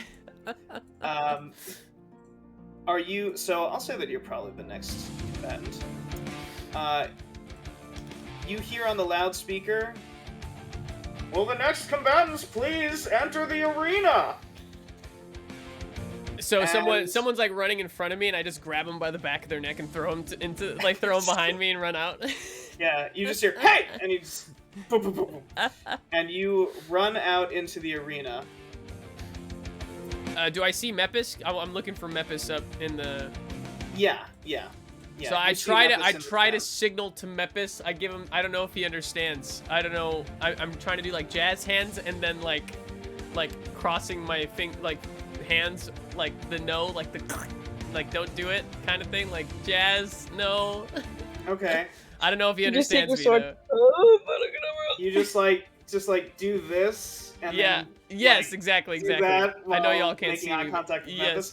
Mepis. All right, so Mepis, you get the point. Stomping out into the arena is a very large orc, Oh fuck me, dude. and he Jesus Christ. he looks at you and he goes, Okay. and you. So Bradtherius, I'm gonna have you roll for initiative. Okay. Oh Um, shit. No. And from here we cut to Mepis in the audience. So Mepis, I want you to roll me. Oh, I rolled a want you to roll me 21. perception. I rolled a 21 initiative. Okay. Okay. I roll a what? I want you to roll me a perception check.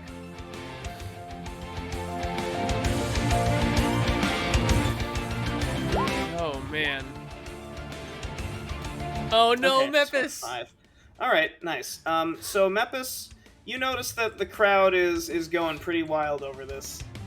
You just hear them chanting, "New guy, new guy, new guy," and all right, and from here, we're gonna Oh. cut to the service ward.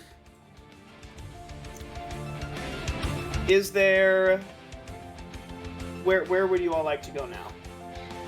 Can I give the lady like an extra 5 gold pieces for being pretty and cool and pretty? Sure. Yeah. All right. So subtract 5 more gold from your inventory, and she says, "Oh, thank you. That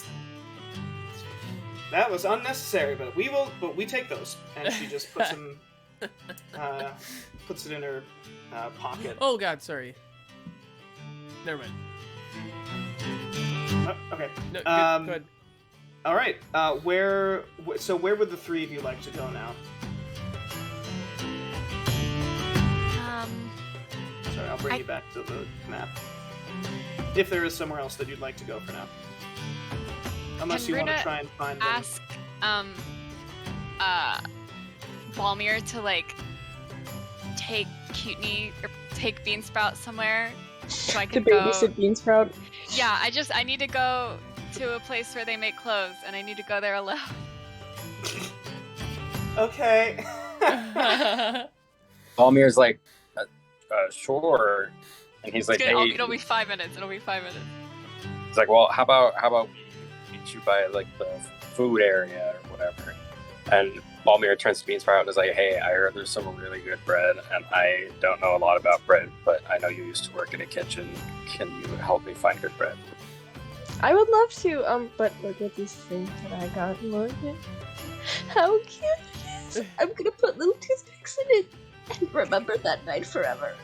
The cute Balmir is just like, hell yeah. I love it. Amazing. Nice. So you're chatting it up as you walk away. Runa, you enter a store that it looks like there is a set of knitting needles and a sweater. And you open the door. There is this person. Oh. She Ooh. She looks at you and she's like, "Yes." Oh my god. Eustace. Oh my gosh. Okay, so Runa originally wanted to use her raw dried in silks to make a mini squirt, but she decided a better use of those. Okay, she tells the lady, she says, like, my friend has recently grown some mushrooms out of her head that she has been kind of needing to hide so people don't ask questions on the street. So she wants to use these silks to make like a really pretty like head scarf for Beansprout to wear. So with holes for her antlers. So I don't know. I don't think the antlers are coming back. I think they're gone. Oh, the antlers are gone? Yeah, it's just mushrooms now. Yeah, it's just Okay. mushrooms now. Then no holes. Just a really pretty headscarf. Okay, so so you're using the Drider silk? Yeah, I mean, if there's enough left over to make a mini skirt, I'll take it. So, yeah, so she looks at the silk, and her facial expression changes. Her frown inverts into a smile, and she says, "Drider silk? Well, why didn't you say so in the first place?" And she snaps her fingers, and this guy over here gets up from scrubbing the floor, and he just takes the silk and he brings it back. And she says, "I have enough here for a headscarf, a skirt, and if you let me keep the rest of the silk, I'll only charge you 3 gold pieces." Can you make... How many skirts can you make with all of those? I have enough for 1 skirt. Just And one? one Drider skirt and 1 headscarf. Well, then you said the rest of the silk. Yeah, it's not enough for, like, not enough for a skirt. Okay. Like, have you seen that ass? It's not gonna make 2 skirts. I have. Okay, yeah. 3 gold pieces. Deal. And All also, right. Runa wants to give a gold piece to the guy who is scrubbing the floor. Man, we are so generous. Yeah. So you give a gold piece, and he says, "Oh, thank you, miss, thank you," and puts it in. She's like, "Shut up, Jerry!" And Nice. he just runs off with the silk. Jerry. She says, "Come by tomorrow. It'll be ready." Awesome. And from here we cut back to Oh shit. the fight. Holy shit. Bradtherius, you are first. Okay. Well, fucking I only know how to do one thing, so I charge in Right. with the thickness, baby. Nice. Okay. Oh fuck. Oh, fuck. Okay. That's a 14. Yeah, 14 hits. Let's go. Yeah, so that was the first attack? Yep, and I'm gonna do a second attack. Yeah, nice. Alright, so Oh, you cut man. him across the chest with your greatsword, and you come back again, but he interposes his shoulder on the backswing, so you can't really get your arm down. Oh fuck. And he looks at you and he says, "My turn!" Oh, and shit. he flies into a rage. Oh no. And he takes his axe and he comes down on you. That's an 18 to hit. Ah! All right. So he comes in with his great axe for 16 points of slashing damage, Jesus Christ. and then he's going to attack you again. Thank you for the temporary hit points. Yeah, that's a 13 to hit you. I don't think a 13 hits you. Hit 13 does not hit me. Yeah, so he comes down once, and as he comes in again, you raise the thickness up and catch his blade, and we see your feet digging into the sand as he comes down with all of his might. Holy fuck. Bradtherius, it's your turn. I'm swinging again, baby. All right, that's a oh my god. And yeah, again. All right. Oh yeah. So as you come in, you push your blade up, the axe goes up in the air, and you take that opportunity Slice. to cut him again across the chest. He doesn't seem to feel it as much, because it seems as though his rage is helping him. Oh fuck. And then you come back again, and he just punches the flat of your blade out of the way. Oh my god. And he He drops his axe to the ground and he lunges at you. Can And I he's wait? Going to, Wait, yes. hold on. Never mind. Go ahead. Yeah. Oh, okay. He's gonna try and grapple you. Oh, fuck. So he gets advantage on this because he's raging. So that's a 23 to try and. So you need to do an opposed athletics check. Okay. 14? Okay. Yeah. Oh, no. So Oh, he fuck. tackles you to the ground, and he begins wailing on you. Jesus Christ. That is but he crit fails the punch. Nice. So yeah, so he tries to punch you. You move your head to the side, Yes. and you feel a thud as his fist hits the sand. Okay. Bradtherius, it's your turn. Do I take any damage? No. Okay. No, but you're currently grappled. Okay. Right now. So I can't swing my greatsword? You can try, but it'll be at disadvantage because you're. How do I get out of a grapple? So you can roll in athletics to try and break the grapple. Okay, I roll and I'll do that. Yeah, Is that 'cause one right now action? You're, not restrained. You're prone. Yeah. So it's one attack. So basically, if you use the attack action, you can grapple. So you get 2 attacks. Okay, I will grapple with athletics. Uh-oh. Fuck. All right. And so yeah. So you try and get out of the grapple, but he like slaps you really hard across the face, Jesus Christ.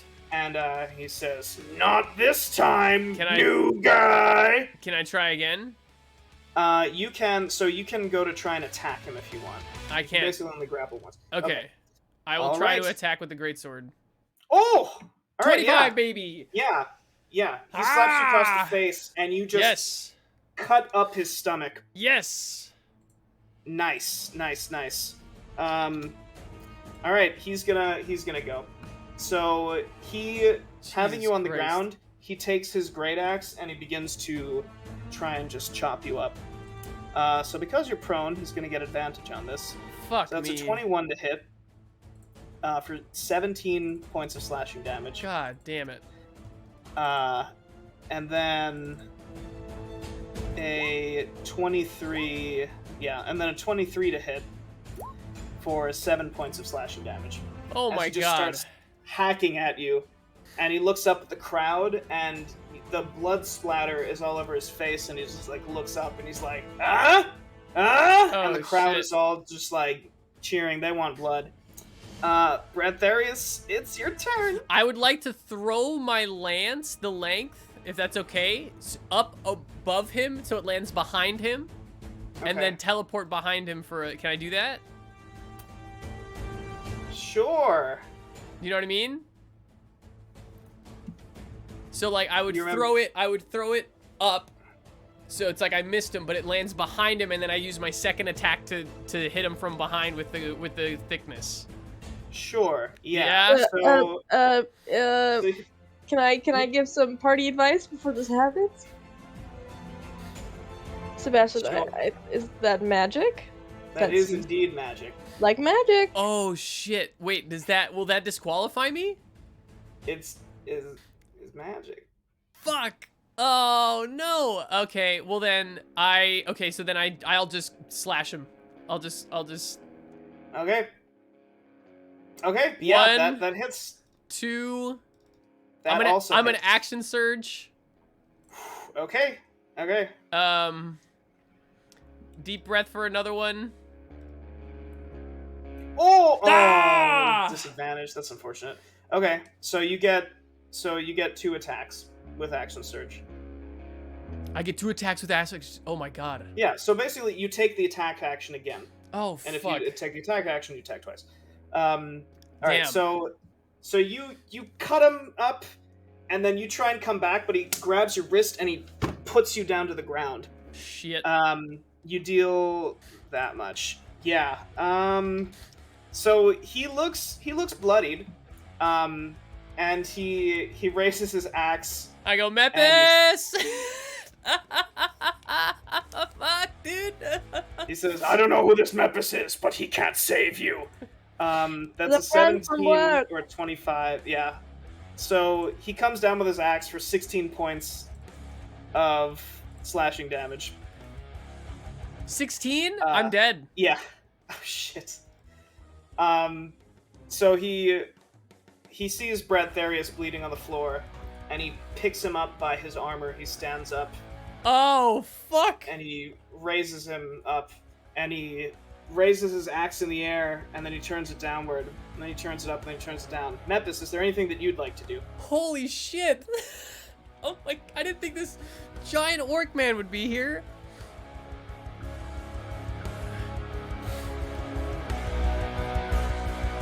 Jeez, I'm gonna interfere. I'm gonna go after this guy and try and shoot magic missiles right at his elbow. Oh shit. Okay. No heal, straight for the punch. Mepis doesn't know healing spells. Oh my I god. have I'm not a, yeah, I have a potion. Can like, I have a wait? healing Can I potion. use second wind as a bonus action? On your turn? Yeah, shit. I forgot that I could do that last turn. Probably not, huh? I'm already dead. No, you can't retroactively. Fuck. Oh my Um, god, I'm gonna die in the so- fucking slums. So the guy, he's looking up and he's like, he essentially like raises his axe up or down or up or down. The audience doesn't really know which way to lean yet. Mepis, you hold out your arcane focus, and are you gonna cast magic missile? Or just tell You him said the not crowd doesn't know which way to lean. Yeah. I want to Yeah, try and doesn't seem push like it, yeah. the crowd to let him to spare him. Okay. How would you God. like to do that? Go back to the core here. Fuck. I'm so glad that I'm not a part of this situation. Oh my god. I kind of wish I was. Runa Oh. has like spells that sway crowds. It's true. It's true. Trying to You think can of how to use- use deception, but It's up to you. You can try deception. If you Persuasion? can think of a good lie. persuasion's a 4. Holy fuck.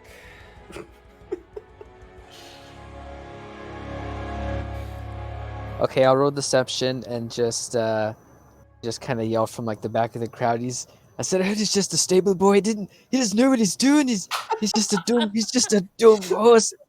Yo, you shovel shit. You shovel the horse shit all day. Come on. I guess. my Oh, God. fuck. I don't know. All right, roll me a deception. Holy shit.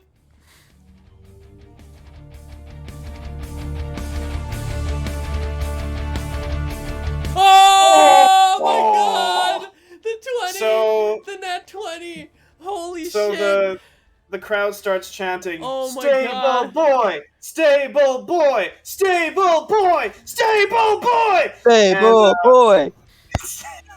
So Oh the my orc- god. the orc looks around. He sees Bradtherius, who's just bleeding all over the place. Actually, Bradtherius, I need you to make a death save. How do I do that? I've never been dead.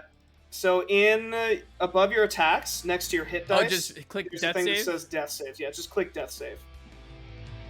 All right, so you have one success. Okay. The orc drops Bradtherius to the ground, throws it. He puts his axe in the ground, and he leans. And he leans into Bradtherius, and even though you're unconscious, he says, "Next time, new guy," and he walks out. God damn. Yeah, a few people run on to the arena, and they begin to treat the wounds. Bradtherius, you stabilize, so you're not making death saves anymore, but you're still unconscious, and they drag Bradtherius Are they? off into the. Do I'm unconscious, but do I maybe kind of see Stitch hands? Are there Stitch hands near No, me? no. So no. These people came out of the waiting room that you were in. Oh fuck.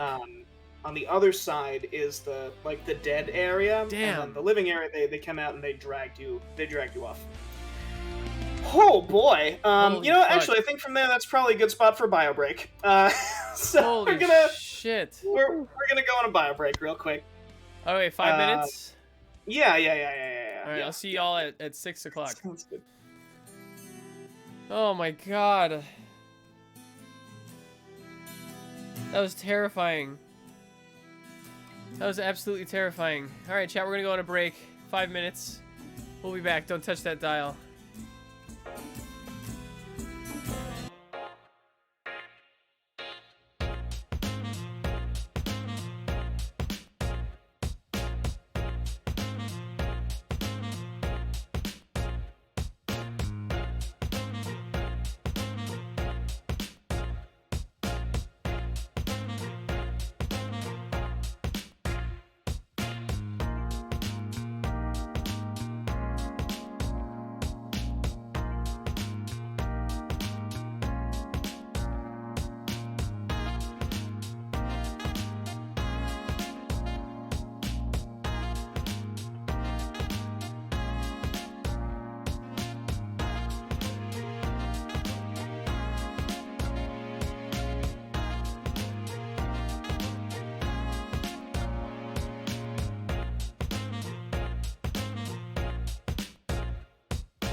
Welcome back, everybody. Welcome back.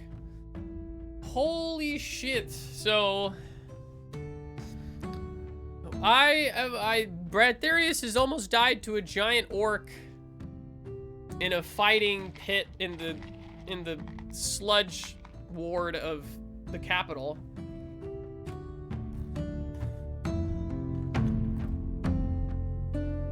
Mepis had to watch, which is fucking terrifying. All I know is that I would love to end my day in the House of Bliss after this. Goodness gracious.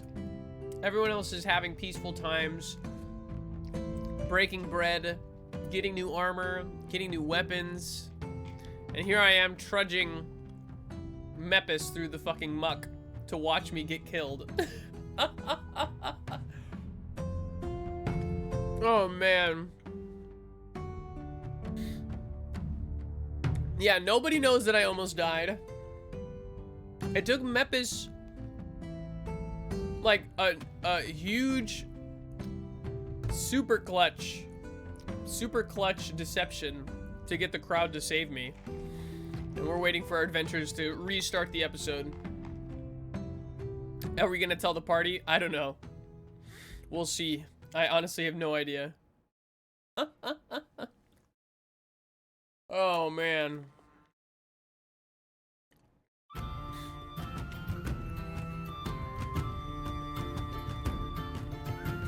Okay. Nice. It looks like most of us are back. Oh, you guys are not muted, by the way, if you're in the party. Now you're muted. But am I embarrassed? I mean, that I did not think that I was gonna get. I didn't think a giant fucking orc. I thought I'd get some, you know, random dude. I didn't think it was gonna be like this giant orc in the first round.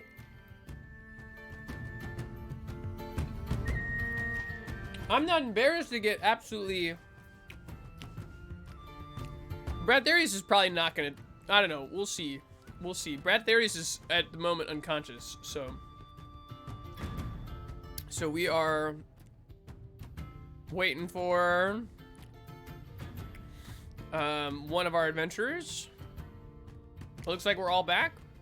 All right, here away we go. You all are unmuted, and now let's continue with Malt-O-Quest.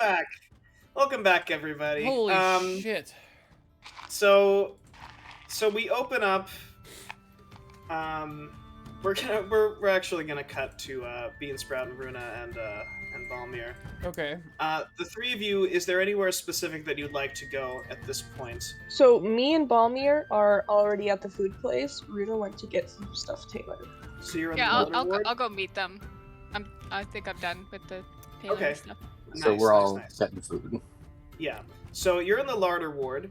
I will put you there now. So you get to the larder ward, and the smell of all kinds of food you can smell it from blocks and blocks away. At first, it's a smell of baked goods, and then smoked meat, and then sweet berries and apples and things like that. And the first stand that you get to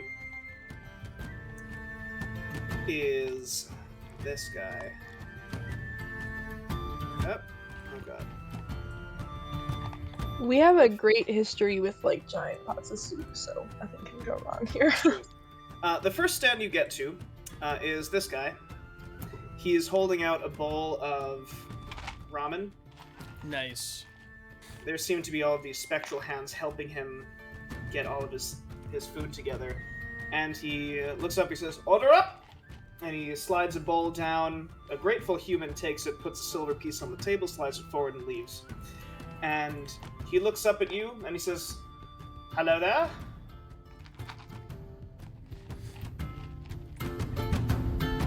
Hi. General Kenobi. There's an eyeball in that ramen. Oh, yes. People like eyeballs. Can I have some, please? Yeah, so he calls, order up! And the hands all begin to just prep food and put it together. And he says, it's a silver for a bowl, and then if you want it spicy, that's 2 silver. Ooh. I do want it spicy. Balmir, are you gonna get any ramen? Balmir's like, take all of the spice and put it onto hers. Off of me. Oh, so you are gonna get some ramen. Okay. Alright, so you put 2 silver coins on the table, slide them forward, and just as the hands are making the food, he says, so what brings you to the larder ward? You brought me here. You drifted in on the scent of delicious food and ramen. I floated. He says, well, it's always nice to see someone who appreciates good culinary work. He says, have you heard of the Spoon School at all? You seem like you might be a good student of the culinary arts. I did. I met the Spoon himself one time. You met Sir Galen? Wow! He's a legend! I know. He didn't even call me an idiot sandwich or anything. It was incredible. Wow! He loves calling people idiot sandwiches. That's kind of his thing. Not me, though. Not me, That's though. amazing. You should go as soon as you can. They do walk-ins. Is it like class? Will they? Well, obviously, but will it like take all day? Or I mean, it's probably, but it's good. It's good class. I should go. Balmir's looking at Greensprout like, yeah, do it. Oh, you should definitely go. Yeah. But I want to eat more food. Yeah. He says it's right. It's 3 blocks in. You can't miss it. Biggest building in the whole ward. It's right next to the bakery. And Balmir's like, perfect. Awesome. So you get your ramen. Beansprout, yours is incredibly spicy. Balmir, yours is just plain, not spicy at all. I want you to eat slide- the eyeball first. Okay, yeah, you eat the eyeball. It Is just it good? pops like a grape. It's delicious. Yeah, it's really nice. It adds a thickness. He says, sip it with the broth. It's really good with the broth. And so yeah, it's actually a really good meal. So the two of you head over. You open the doors to the Spoon School, and this guy, this half ogre, is at a big cauldron, and he's like, and that's why you never put the sweet ingredients in with the savory ingredients. And he puts down these 2 bottles, and he looks up at you, Beansprout, and Balmir, the smell of fresh-baked bread has drawn you to this bakery. And First babysitter ever. just like, bye! So this guy, he says, I'll be right with you in a moment. And we're gonna cut to Bradtherius. You wake up Fuck. in the medical bay, in like the medical area. Mepis is standing over you, just kind of like doing this to you. Oh man. And you wake up. You have 1 hit point. Okay. Yeah, you wake up. And Mepis, you're there. I'll give Bradtherius. I have a healing potion. I'll hand over to him. Nice. Okay. Yeah. So that is, I think a healing potion is 2d4 plus 2. So Bradtherius, you can go ahead and roll that if you'd like. 2d4. Yeah. I don't know how you Nice. guys are actually doing it, but in my head, I imagine like Bradtherius sits up and it's like dead silence, and Mepis just like, it's just like, like not a word is said, but he's just like here. So I Nice. drink the So- potion. I say that, kind of cough a little bit. It tastes like ass. Thank you. And I look at Mepis and I go, how'd I do, coach? Mepis just looks at him and takes a drag from his pipe. Fucking walked, mate.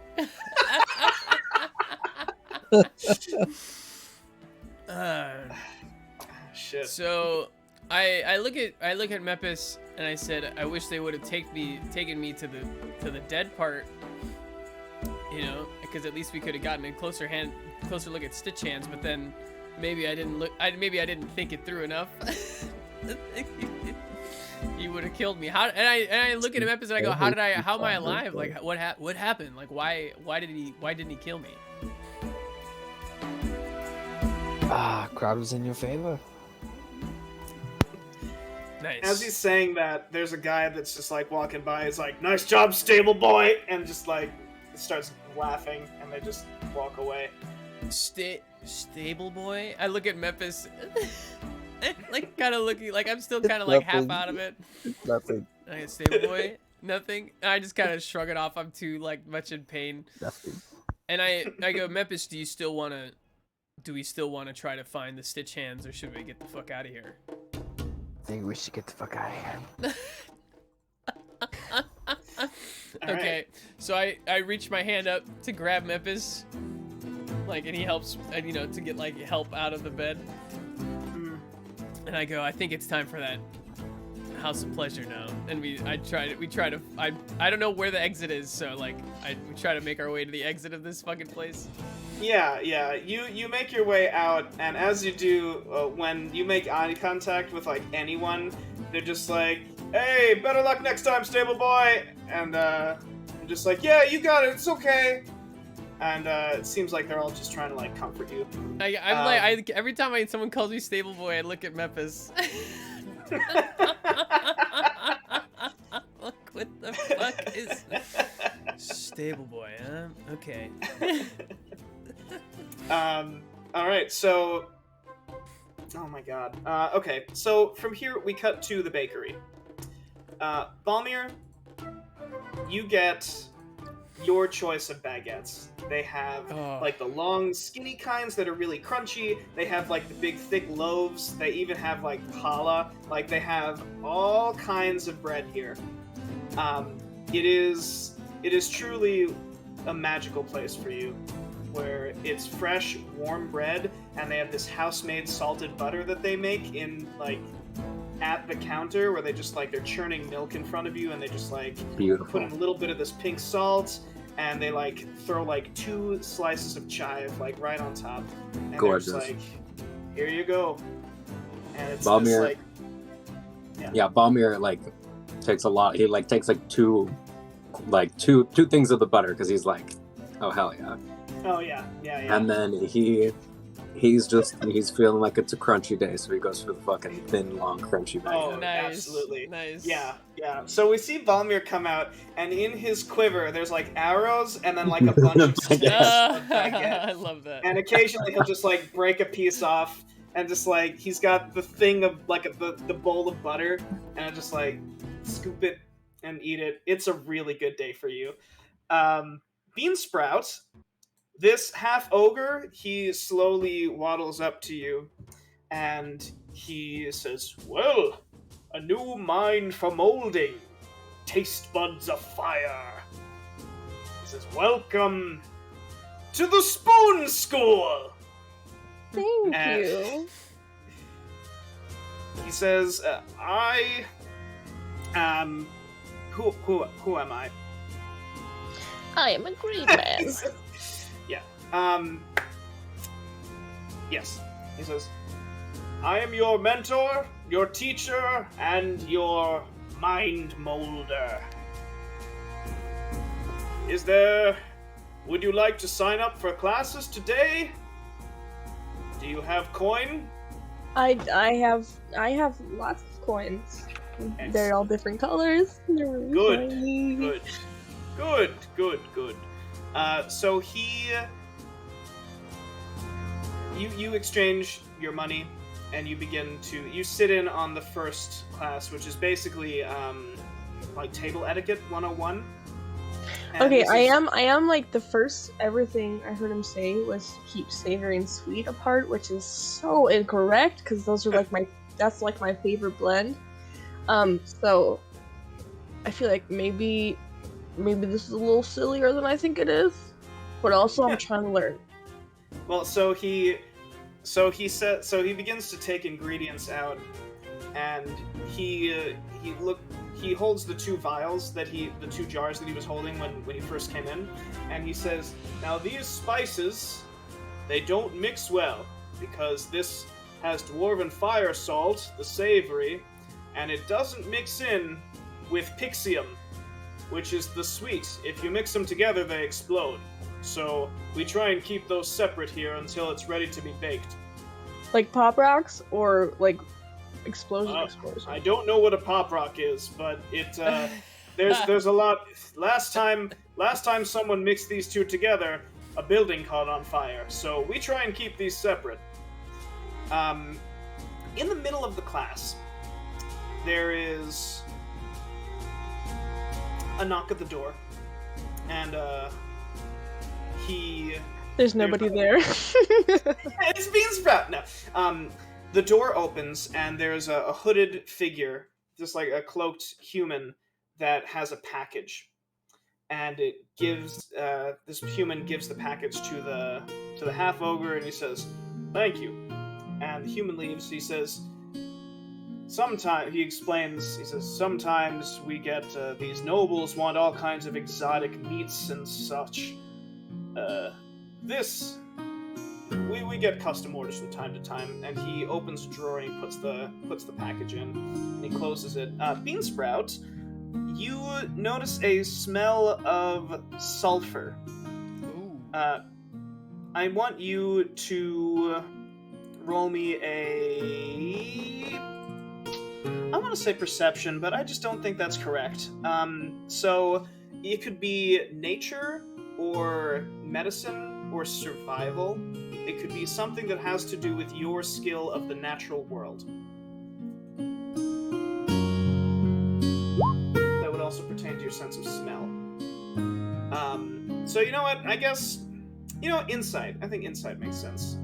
Insight is you're like looking into things and trying to determine things. Okay, nice. All right, so 20. Oh, I saw it. Okay, yeah. So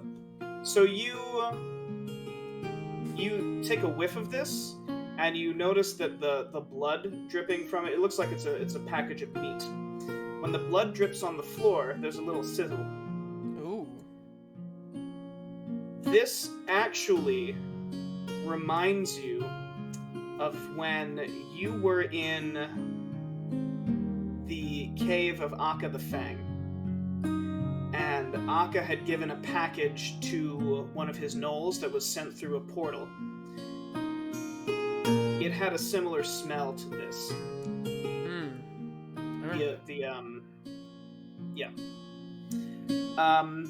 But he continues on with the class, and you have a really nice time, and you learn a little more about cooking. Beansprout, you can. I'm gonna mechanically. I'll handle that. I'll handle that later. Yeah. So at this point, the sun begins to set. Would you all like to meet up back at Ale Wine and Mead? Oh, I wanted to go to the House of Pleasures. Do we not have time for that? That's right. No, you probably could. Yeah, you probably have time. You have time for like a quick trip to the House of Pleasures. Do we see this big dude? Do we see this big dude on our way out? Yeah. He's still at the door. He's like, "So how'd it go?" I look at him and I go, "You should see the other guy." And he keeps limping, awesome. Hanging onto Mepis' shoulder. Nice. So you get to the House of Pleasures, the House of Bliss.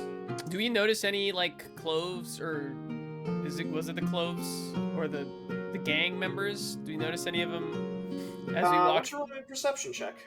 Okay. I have The little charms and the cracklies. Yeah, cracklers and the charms. Yeah. So roll me a perception check. Oh, that's a 21. That's really nice. So you notice that they are still following you. Okay. What's more, with a 21, you notice that a couple of them have stitch marks across their body and face. Oh shit. So I'm have my arm over Mepis, and I kind of, I see him and I go, Clover's got the stitch face. Clover's got the stitch face. I just kind of repeat that over and over again in my like beat up delirium. You feel movement in your bag, and you see Alfred Tennyson pokes his head out a little bit. Oh, he's with us? Yeah. And You're taking Alfred Tennyson? I guess. And you notice that when he's just talking to you, he's like, "Don't want to be with you anymore. Too dangerous, close to you. Oh. Going with Music Man after this." Oh. And but you notice that when he's talking, he has stitches across his head. Oh shit. Alfred Tennyson? Yeah, well, where his head was cut open. Right. Who's Music Man? That's you.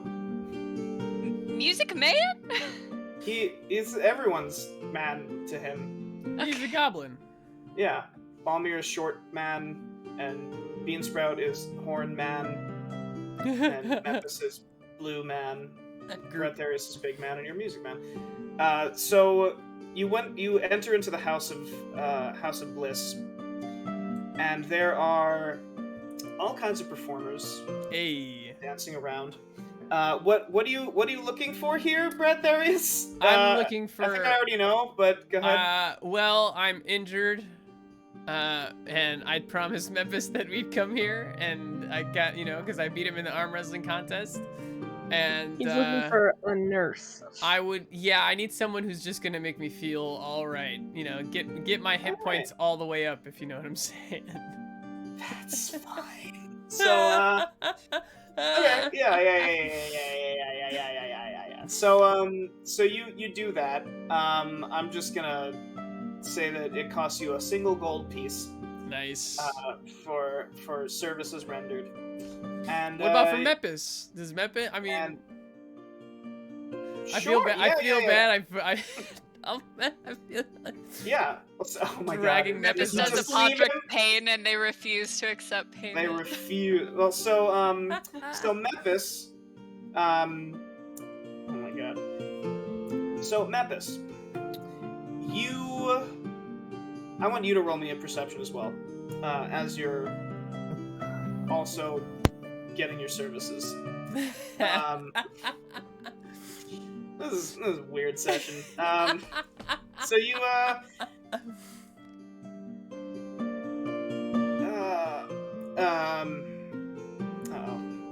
is he frozen? Oh, is Stevie there? Uh-oh. Look at that satisfied frozen look on his face. Oh no, there he is. Okay, I heard him. Alright, so yeah, 15. Nepis, you notice that when they see that you're a blue dragonborn, a couple of people look at each other nervously. And they actually don't charge you. Oh. They actually, one of them says, one of the people that are just like cleaning you says, yeah, and we did a good job. You see, no reason to do anything untoward. And they give you an extra good cleaning. Do I hear that? Am I nearby when is this like a couple's? To her, to that? Is this like a couple? Yeah. Like, am I in the room? Yeah. Oh my No, I'm not Yeah, saying. yeah, No, you're I'm not getting a saying. couple's massage. I'm not saying. You know what I mean? Like, you know what I mean? Like, am I in the same room? Like, I'm Yeah, not saying we're a couple. yeah. I'm saying. You get a group deal. Well, you came in together, and so that's yeah. Can I ask? Can I ask when they say that? Like, what do they mean by that? Like. The guy. I hear untoward, and I'm like, untoward. What do you mean by that?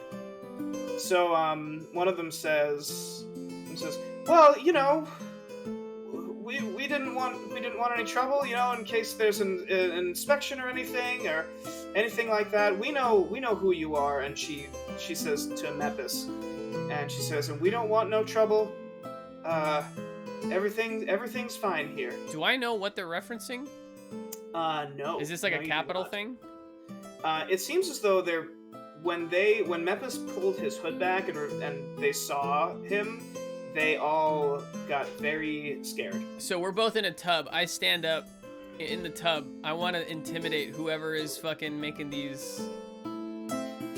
I'm just butt-ass naked. Yep. All right. I want to intimidate whatever dude is saying this, and I want to. And can I do that? Yeah. Go ahead and roll me an intimidate. Okay. All right. So 17.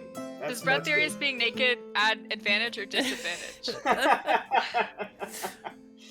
But so like I call him over and I go, hey, come here for a second, and then I stand up and I pick him up by his shirt and I go, I want you to explain to me, like I'm a little kid, what exactly you mean.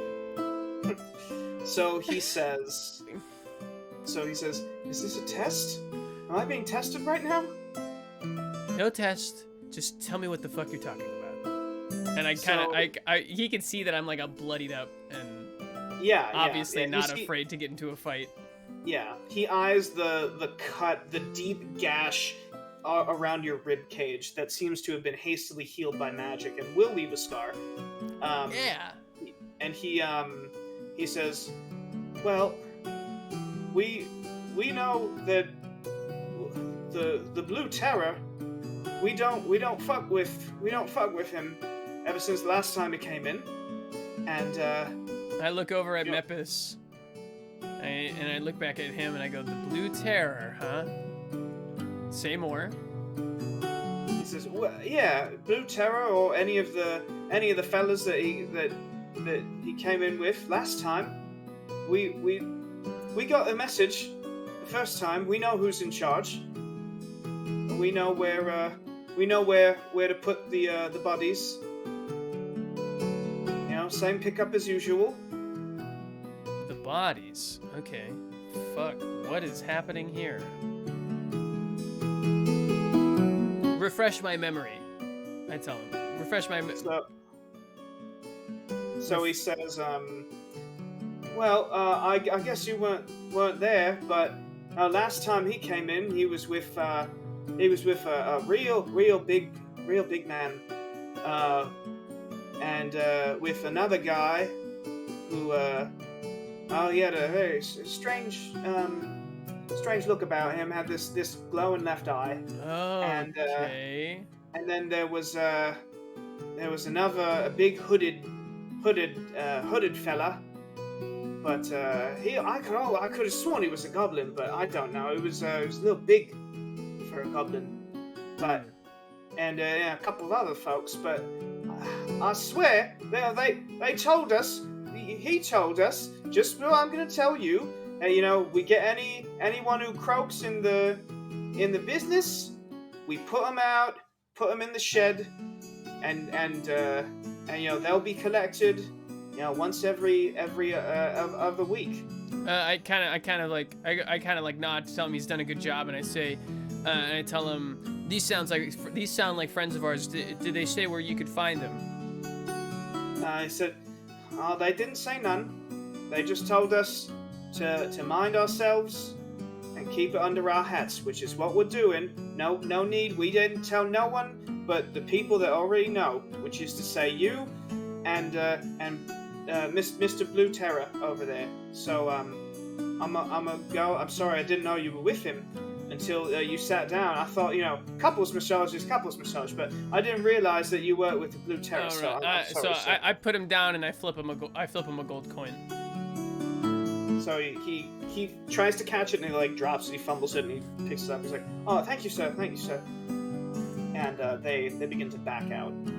Cool. I lower myself back into the tub and feeling very, very relaxed. Right. As that's happening, we cut to Runa.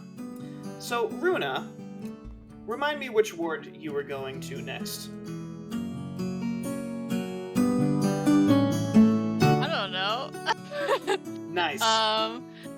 She said she was gonna meet up with Balmir in the food place. Right. Okay. Yeah. If she's still doing that, she can decide to do whatever she wants. Actually, you know what? Hold on. I'm gonna put you on a railroad for a second, Runa. Runa, you're walking by the inner north ward.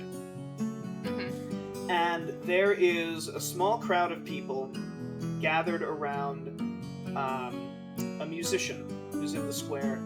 And the musician, he takes a big sweeping bow and he says, "Thank you, everybody, and good night." And he packs his stuff and he begins to leave. The crowd begins to disperse. They look like they're wanting more. What would you like to do? Oh. Well. I'll play a little something. I'll play a little Okay. something. Nice. Would you like to... I know that you'd said before you wanted to try your enthralling performance. Would you like to... Yes. Okay, Nice. I'm gonna put that in chat so I'll see what it does. So, you perform for at least a minute. I'm gonna say you perform for maybe like 6 or 7 minutes, maybe? I'm gonna actually have some... I play Stairway. Stairway to Heaven, perfect. Okay, that's fine. And as you finish performing, the whole crowd around you, they are at the edge of their seats, and they're just all looking up at you, and they're like, "Oh my god!" This old woman, she just comes up to you. She's like, "That's the greatest thing I've ever heard in my life." And she just like she takes her hand. She's like, "Bless you, miss, bless you." And this. We're just like, yeah, I know. This one. So there's another guy that he's got a big cut across his face, and he walks up to you and he says, "You looking for real good work? You want a job that you come to the Four Sisters. We'll get you a prime audience. I'm telling you, this is Stairway to what was it? To the Celestia? That was, my god. That might be one of the greatest things I've heard in my entire life. That might be the greatest song in the world.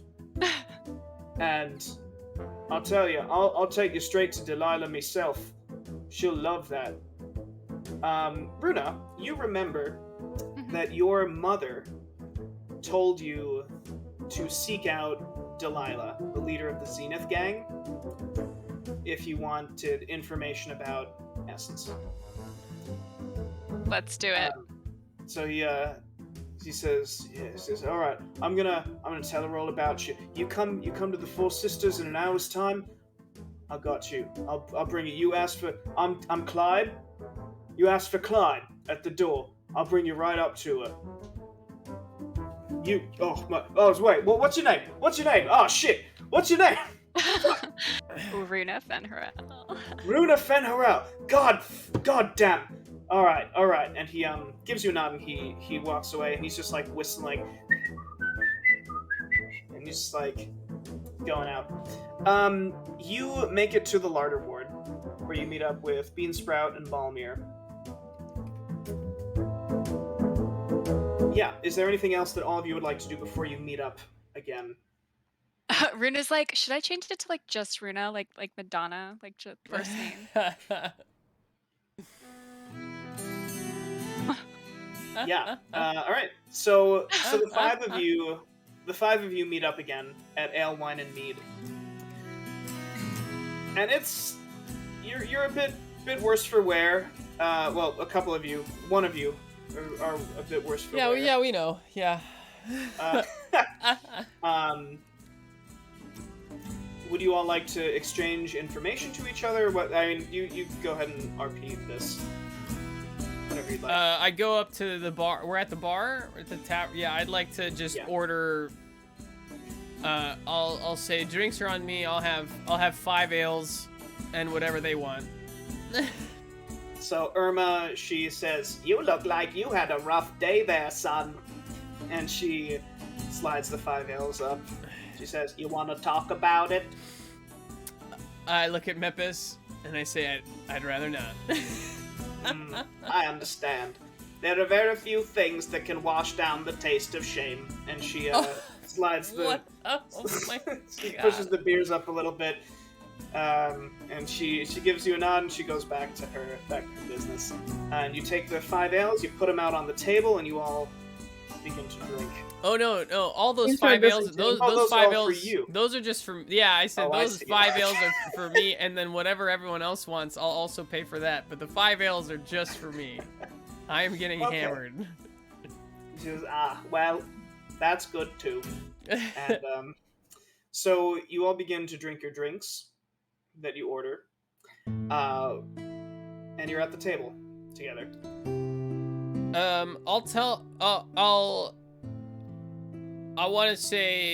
want to tell the group about how I think maybe that one guy with the weird eye in the guild might be here. And tell them also about what we heard at the House of Bliss about the blue terror.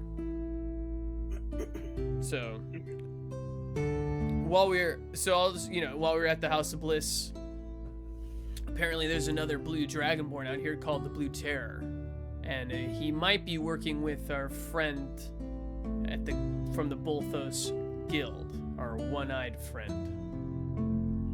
Let's let him know. I don't know how to find him. They didn't say, but they did say that they would pick up any corpse that was in a tavern, or what was it? Like in the shed. They said that they would put any corpse that was in the shed, that they would take care of him. I guess I could also tell them about the stitches. Yeah, sure. Tell them about the Stitch Boys, the clovers or whatever, the charms. The clovers, or the charms. Yeah. So Okay. I leave out everything about me getting the shit kicked out of me by an orc and almost dying. So Bradtherius covered in cuts and bruises, And he deep just gashes tells you- and scars. and like just Damn, deep what blue happened to gashes. that house? I'd rather not talk about it. Yeah. Is there anything that the rest of you would like to share? Can I see? Just Beansprout has that sword, right? Yes. So she I does. eye that immediately, and I go, Beansprout, where did you get that sword? Because like I just got my shit handed to me. Like I want a better everything. I want better armor. I want a better sword. I'm sorry, you got your shit handed to you at the House of Bliss? No, I didn't say that out loud. I didn't No, know that you was were just in my a thought. bad Bradtherius. No, well, you know, Yeah, hey, get into it. you know, Bradtherius, the kink sometimes is what they call me. Anyway, I got it from this ginormous, very attractive lady blacksmith, and she's wow. That sounds. She's in the market. I'll take you Balmir, tomorrow. Any excuse to see her again? Balmir's like, well, I have to go there tomorrow to pick up my armor anyway, so you can always tag along. Okay, definitely gonna go there tomorrow. Okay. Yeah. So that's everything. Runa will tell everyone about the fabulous performance she did, and that nice. she needs to actually go to the Four Sisters if everybody wants to come, because somebody named Delilah there, and my mom said she would tell us about Essence. So. Oh, hey there. Hey, yeah. That's actually what I'm gonna play. My I get other Emily's famous pit song, along the "Hey way There, from the Delilah." Nice. Oh my god. Oh fun. All right. So you get your things together. You begin to make your way to the North Ward. Oh shit, we're leaving? Oh god, I mean, you don't have to yet. I'm super drunk, aren't I? Didn't I just drink 5 ales? Oh yeah. Oh, I thought this was the end of our night. Oh, okay, never mind. I No, mean, you we're guys heading- don't have to. I mean, the guy told me to meet him there in an hour. Oh shit, you're right. I'll go with you. Okay. Balmir- Bradtherius can Balmir stay has- here if he wants. Am I Yeah, fully Balmir has healed? like a little bit of a food coma from that baguette, so he's gonna stay at the end. Am I fully healed or? Well, you can use your second wind. Like you can, if you want resources to expend resource. Well, actually, sorry, you can take a short rest if you want to heal up. Yeah, Or you I can would. use Okay, yeah. So go ahead and you can expend as many. If you click hit dice, then you subtract that from your number and you heal that many hit points. So I can only heal 5 hit points from a short rest? Well, 5 hit dice. So what you do is when you click hit dice, it'll roll a d10 and add your Constitution modifier, and then you heal that much. Okay. And then you can do that as many times as you want that you have hit dice. Okay, so I just so 11. Yeah, and then if you want to keep doing it, you can just keep expending hit dice. Okay, yeah, I think I'm gonna do that. Yeah, and then when you take a long rest, you get half of your hit dice back. Okay, Like so up I to- will. Does it round up or down? I have 5. It rounds up, so you'll get 3 back on a long rest if you expend Awesome. all. Okay, thank you. Yeah, no problem. Do you want to come then, or like who's going? Is it just Beansprout and Runa? Yeah, I'll go. Girls trip. Going, I need to stop. Bradtherius, you're still kind of drunk. Get an herbalism kit somewhere. Yeah, that's in the same way ward. or something. Yeah, that's awesome. So on your way, you stop by your best buds, which I also have a slot for. Nice. Did we leave Balmir behind, or did Bradtherius stay with Balmir, or no? Oh, I'm coming with you. No, I think we're all going. Yeah. Yeah, Balmir- Balmir's chilling at the end. Okay, nice. So you get to this place. You open your best buds, and there's just a wall, a haze of smoke that when you come in, and there's an elf sitting behind a counter, and the elf he looks up. He's like, "Hey man, welcome to your best buds, man. Can Nice to I show? meet you." Can I show him my little the weed plant, the weed plant that I took? Yeah, absolutely. Yeah. I named him Homie. He's like, "Oh, homie." So he starts whispering. He's like, "Homie, nice to meet you. My name is Cuteknee. How you doing, man?" And so he looks up. He starts like he puts his ears like, "Oh yeah, oh far out. That's amazing." He's like, "You lived where?" Oh my, wow, that's awesome. And he looks up. He's like, "Oh, sorry. Hey, welcome to your best buds, man. How's it going? What can I get for you?" Yes. An herbalism kit, please. Herbalism? Yeah, that's what we do here. That's so cool. And he reaches under, he pulls out a really nice leather case, and he opens it, and it's got all these different buds in it, and a little, all kinds of stuff for it's got a little grinder, it's got a little packing tool, it's got a mixer thing. Yeah, it's really nice. A separate chamber for your kicked weed, and it's really cool. And he says, he's like, "Yeah, there's like it's like 5 silver for one of these, man. Do you know how to use it? Because we do an Herbalism 101 class too." I don't think I do, right? I don't think I have a proficiency in that. Far out, man. That's okay. And he says, "If you come by tomorrow, we do a crash course on herbalism. It's only like an hour and a half, but it goes by real quick, if you know what I'm saying." And he gives you the herbalism kit, and he says, "Yeah, just come on by tomorrow. We teach around. We teach a little after 4." Oh god, nice. He's like, "You know what? You know when after 4 we teach? It's 20 minutes after 4. Yeah. Yeah, man. That's when we start the class. It's gonna be fun." And you leave, and you get to the North Ward. So Oh shit. there's a doorman, and I see the doorman. I'm like, Jesus, does every ward have like I don't remember there being a scary fucking armored man at every door. The hell? so he says, "Are you on the list?" This is the 4 sisters? Yeah. Okay, Runa pushes her way to the front and says, "I'm on the list, and this is my posse." Runa, Senior, go find it on the list. It's there. He pulls out a little scrap of parchment, and he just unfolds it, and he says, "Yeah, all right." and he opens the door. Inside, you see a large crowd of people dancing, and that guy, Clyde, the human with the big scar across his face, he comes up, he says, "Hey, it's her, she's here!" And he starts pushing people out of the way, and he comes up, he's like, "Okay, I gotta take you back. Is this your entourage? Is this the rest of the band?" Yes. This is, yeah. I mean, they don't, God. they're just my, Oh my my god! roadies. Oh my god! And Entourage, hardly no orage. so he takes you. Wait. Takes you back.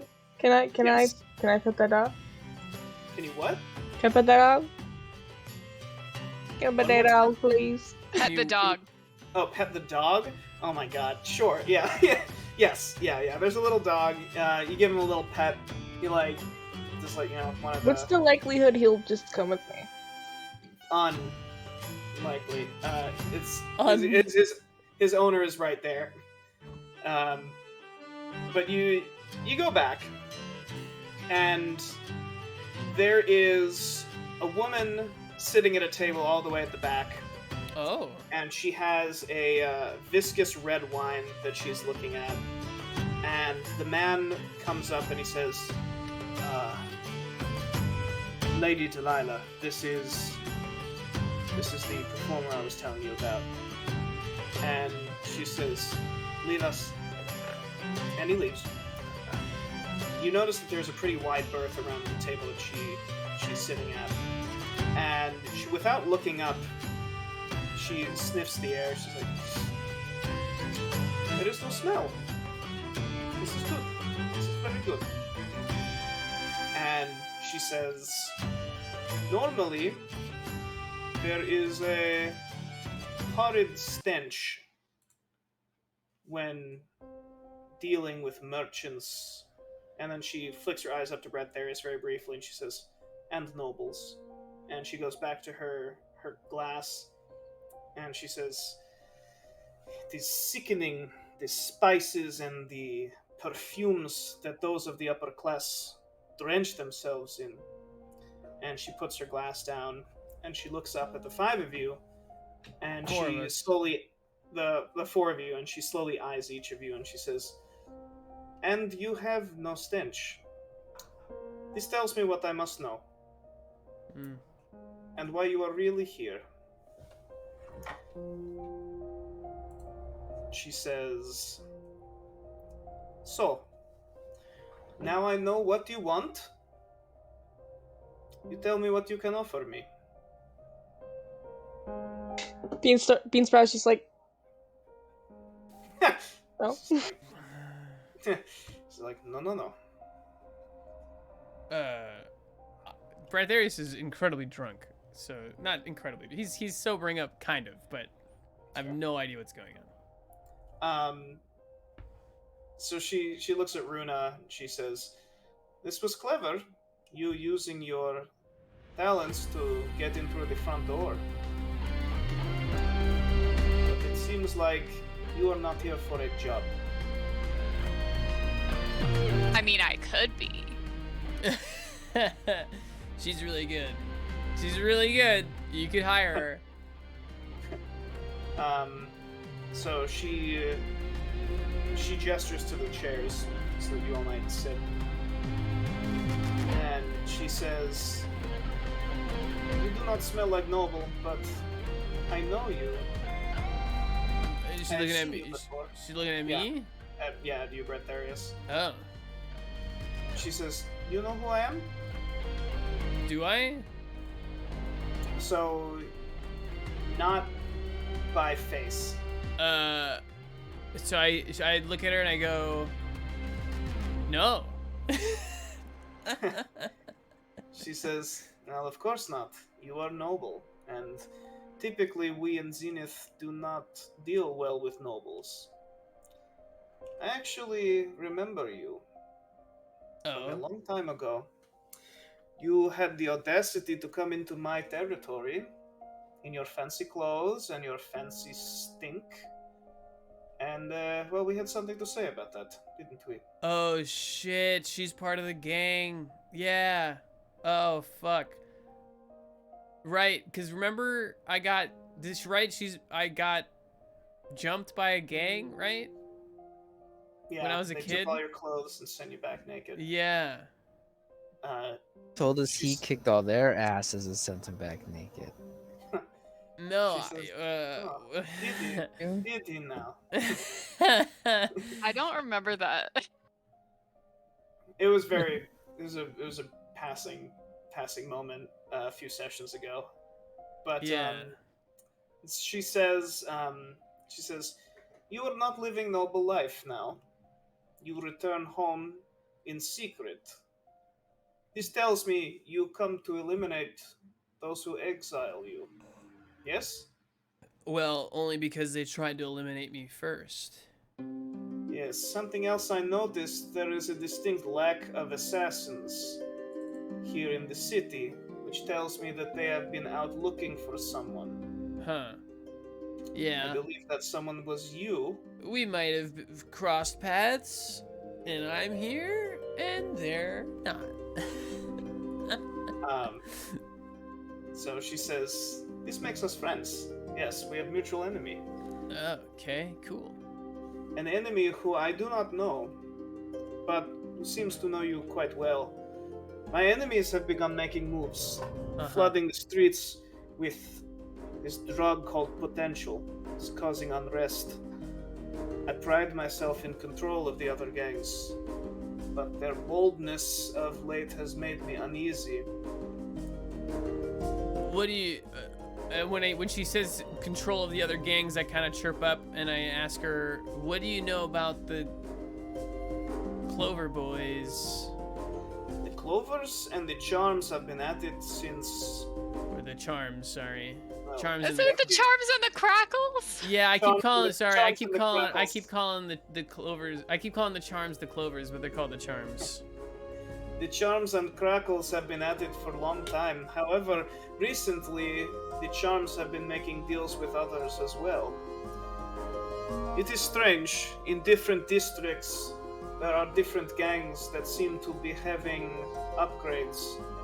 Huh. In the South Ward, they have been taking this drug that seems to unlock and change things about them, if only temporary. In the Sludge, the Charms have changed their appearance. And then I look at Mepis and I go, I look at Mepis and I go, Stitches. Yes, Stitches. And in the East, there have been rumors of things coming out, creatures, horrors in the night, but I have a proposition for you. Lay it if you on will me. hear it. You will go to these places that my unnamed enemy operates, of which I have limited information. You take these enemies out, and I will be very grateful. I will provide you assistance in finances or whatever you may need. And I will give you the location, as far as my knowledge, of where these places operate out of. I mean, Yes? I look at Runa and everyone else. Sounds good to me. Good.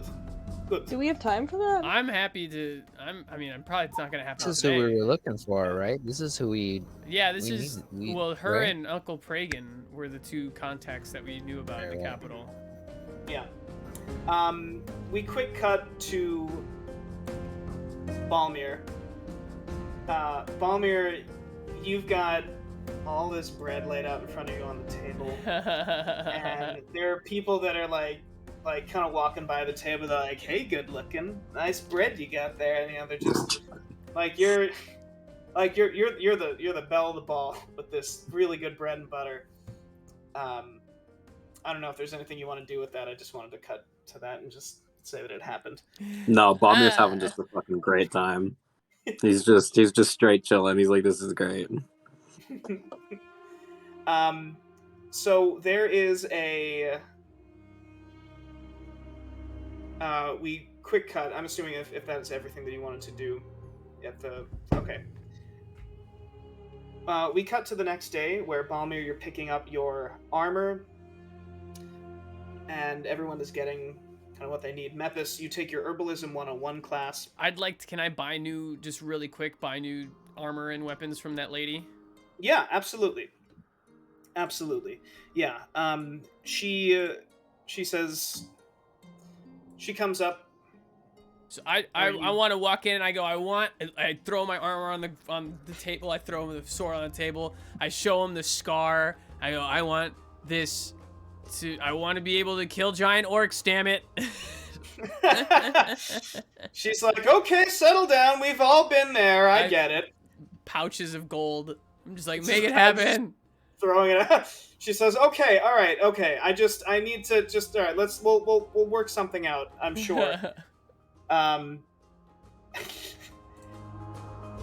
that is happening, oh my god.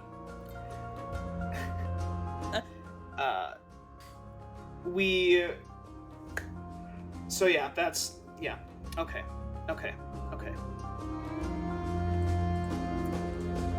What else does she have? Like, does she have like like as far as weapons and stuff goes? Yeah. Yeah, I mean, she has basically any kind of weapon that you might need, and a bunch of them can be enchanted as well. There is the mage armor that can be, it's enchanted armor that doesn't, it just gives you like a permanent mage armor. I believe your armor is already very good. Yeah, if there's anything I can't or can improve on, I'll do that. If not, then that's... Does she have like a... What are those things called? Is it a sickle? Oh, yeah. Yeah, she's got sickles. Holy shit. Nice. Yeah, that's really cool. Yeah. Can I carry that? Absolutely. Yeah. Okay. It's 10 gold for a sickle. And it's really well made, too. It's very sharp. It's about this big, this tall. It's got a little handle and then the curved part. And yeah, you have a sickle. Sweet. I'll put that in your inventory. That's cool. Oh, that's really cool. I just want one more thing. I don't know if she'll have it, but I want a is it a dice game or just a dice? Like a dice set? That's not a weapon really, but I mean, she might have. It's more of an item. Yeah, I mean, she could. You know, you're right by the market. You can pick up a dice set. Not necessarily the blacksmith, but any of these other places. Okay. Yeah. But yeah, so you pick it up. You pick up a dice set.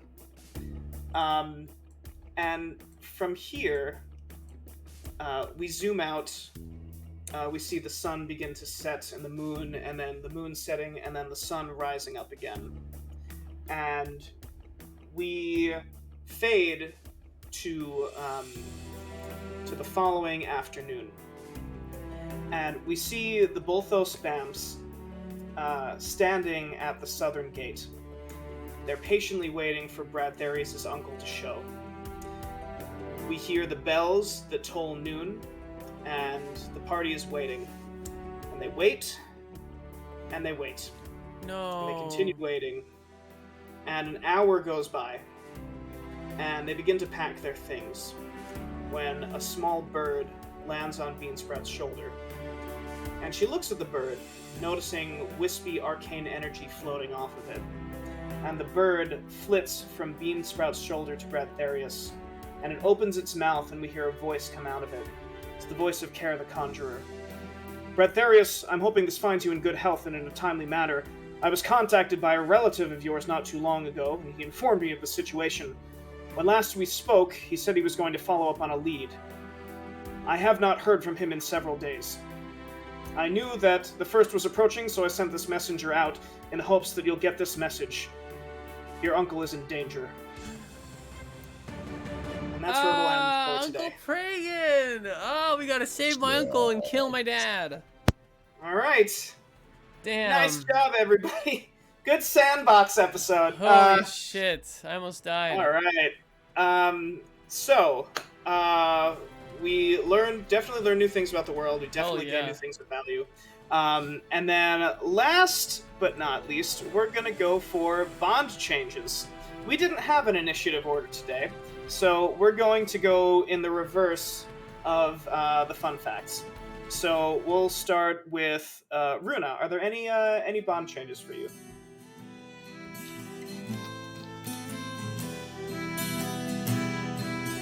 I feel like she's kind of proud of herself for like thinking to use the silks to make something for Beansprout, because initially she just wanted like a mini skirt.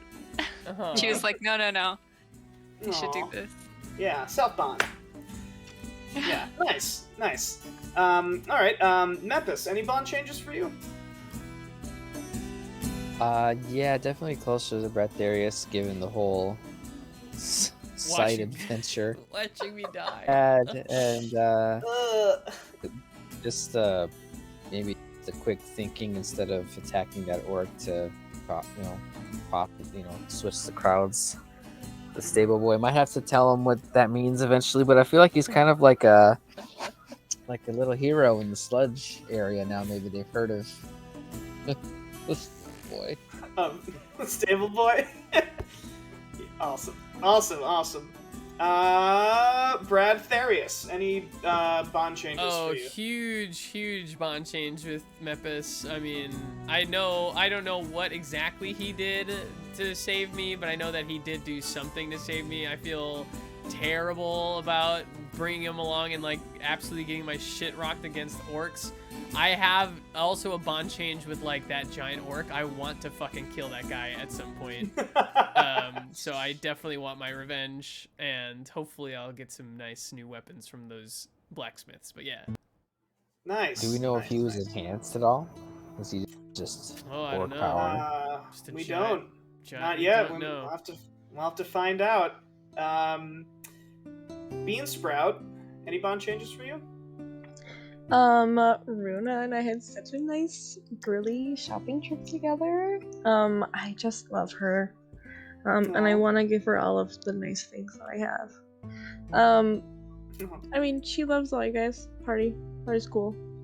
I mean, the blacksmith is hot. Other than that, no bond changes. Beautiful. That's fine. And then last but not least, Balmir. Do you have any bond changes? I don't know if Balmir really has any bond changes. Maybe I know he's just really happy. It's been a nice couple days to like relax and not get the shit beat out of him. He caught up with an old friend. Like he's just doing well today. Awesome. All right, nice. Well, yeah, good job, everybody. Yeah. Fuck yeah! Nice What a great session. episode. Thank you, Tyler. Yeah, thank you. Oh man, high five. Nice, and we have a group name. That's the most important thing. Yeah, the Bullthos Bamfs. Both those Bamfs. Bullthos Bamfs. Both great. those BAMs, right? Yes. It Awesome. is in the Google Doc now.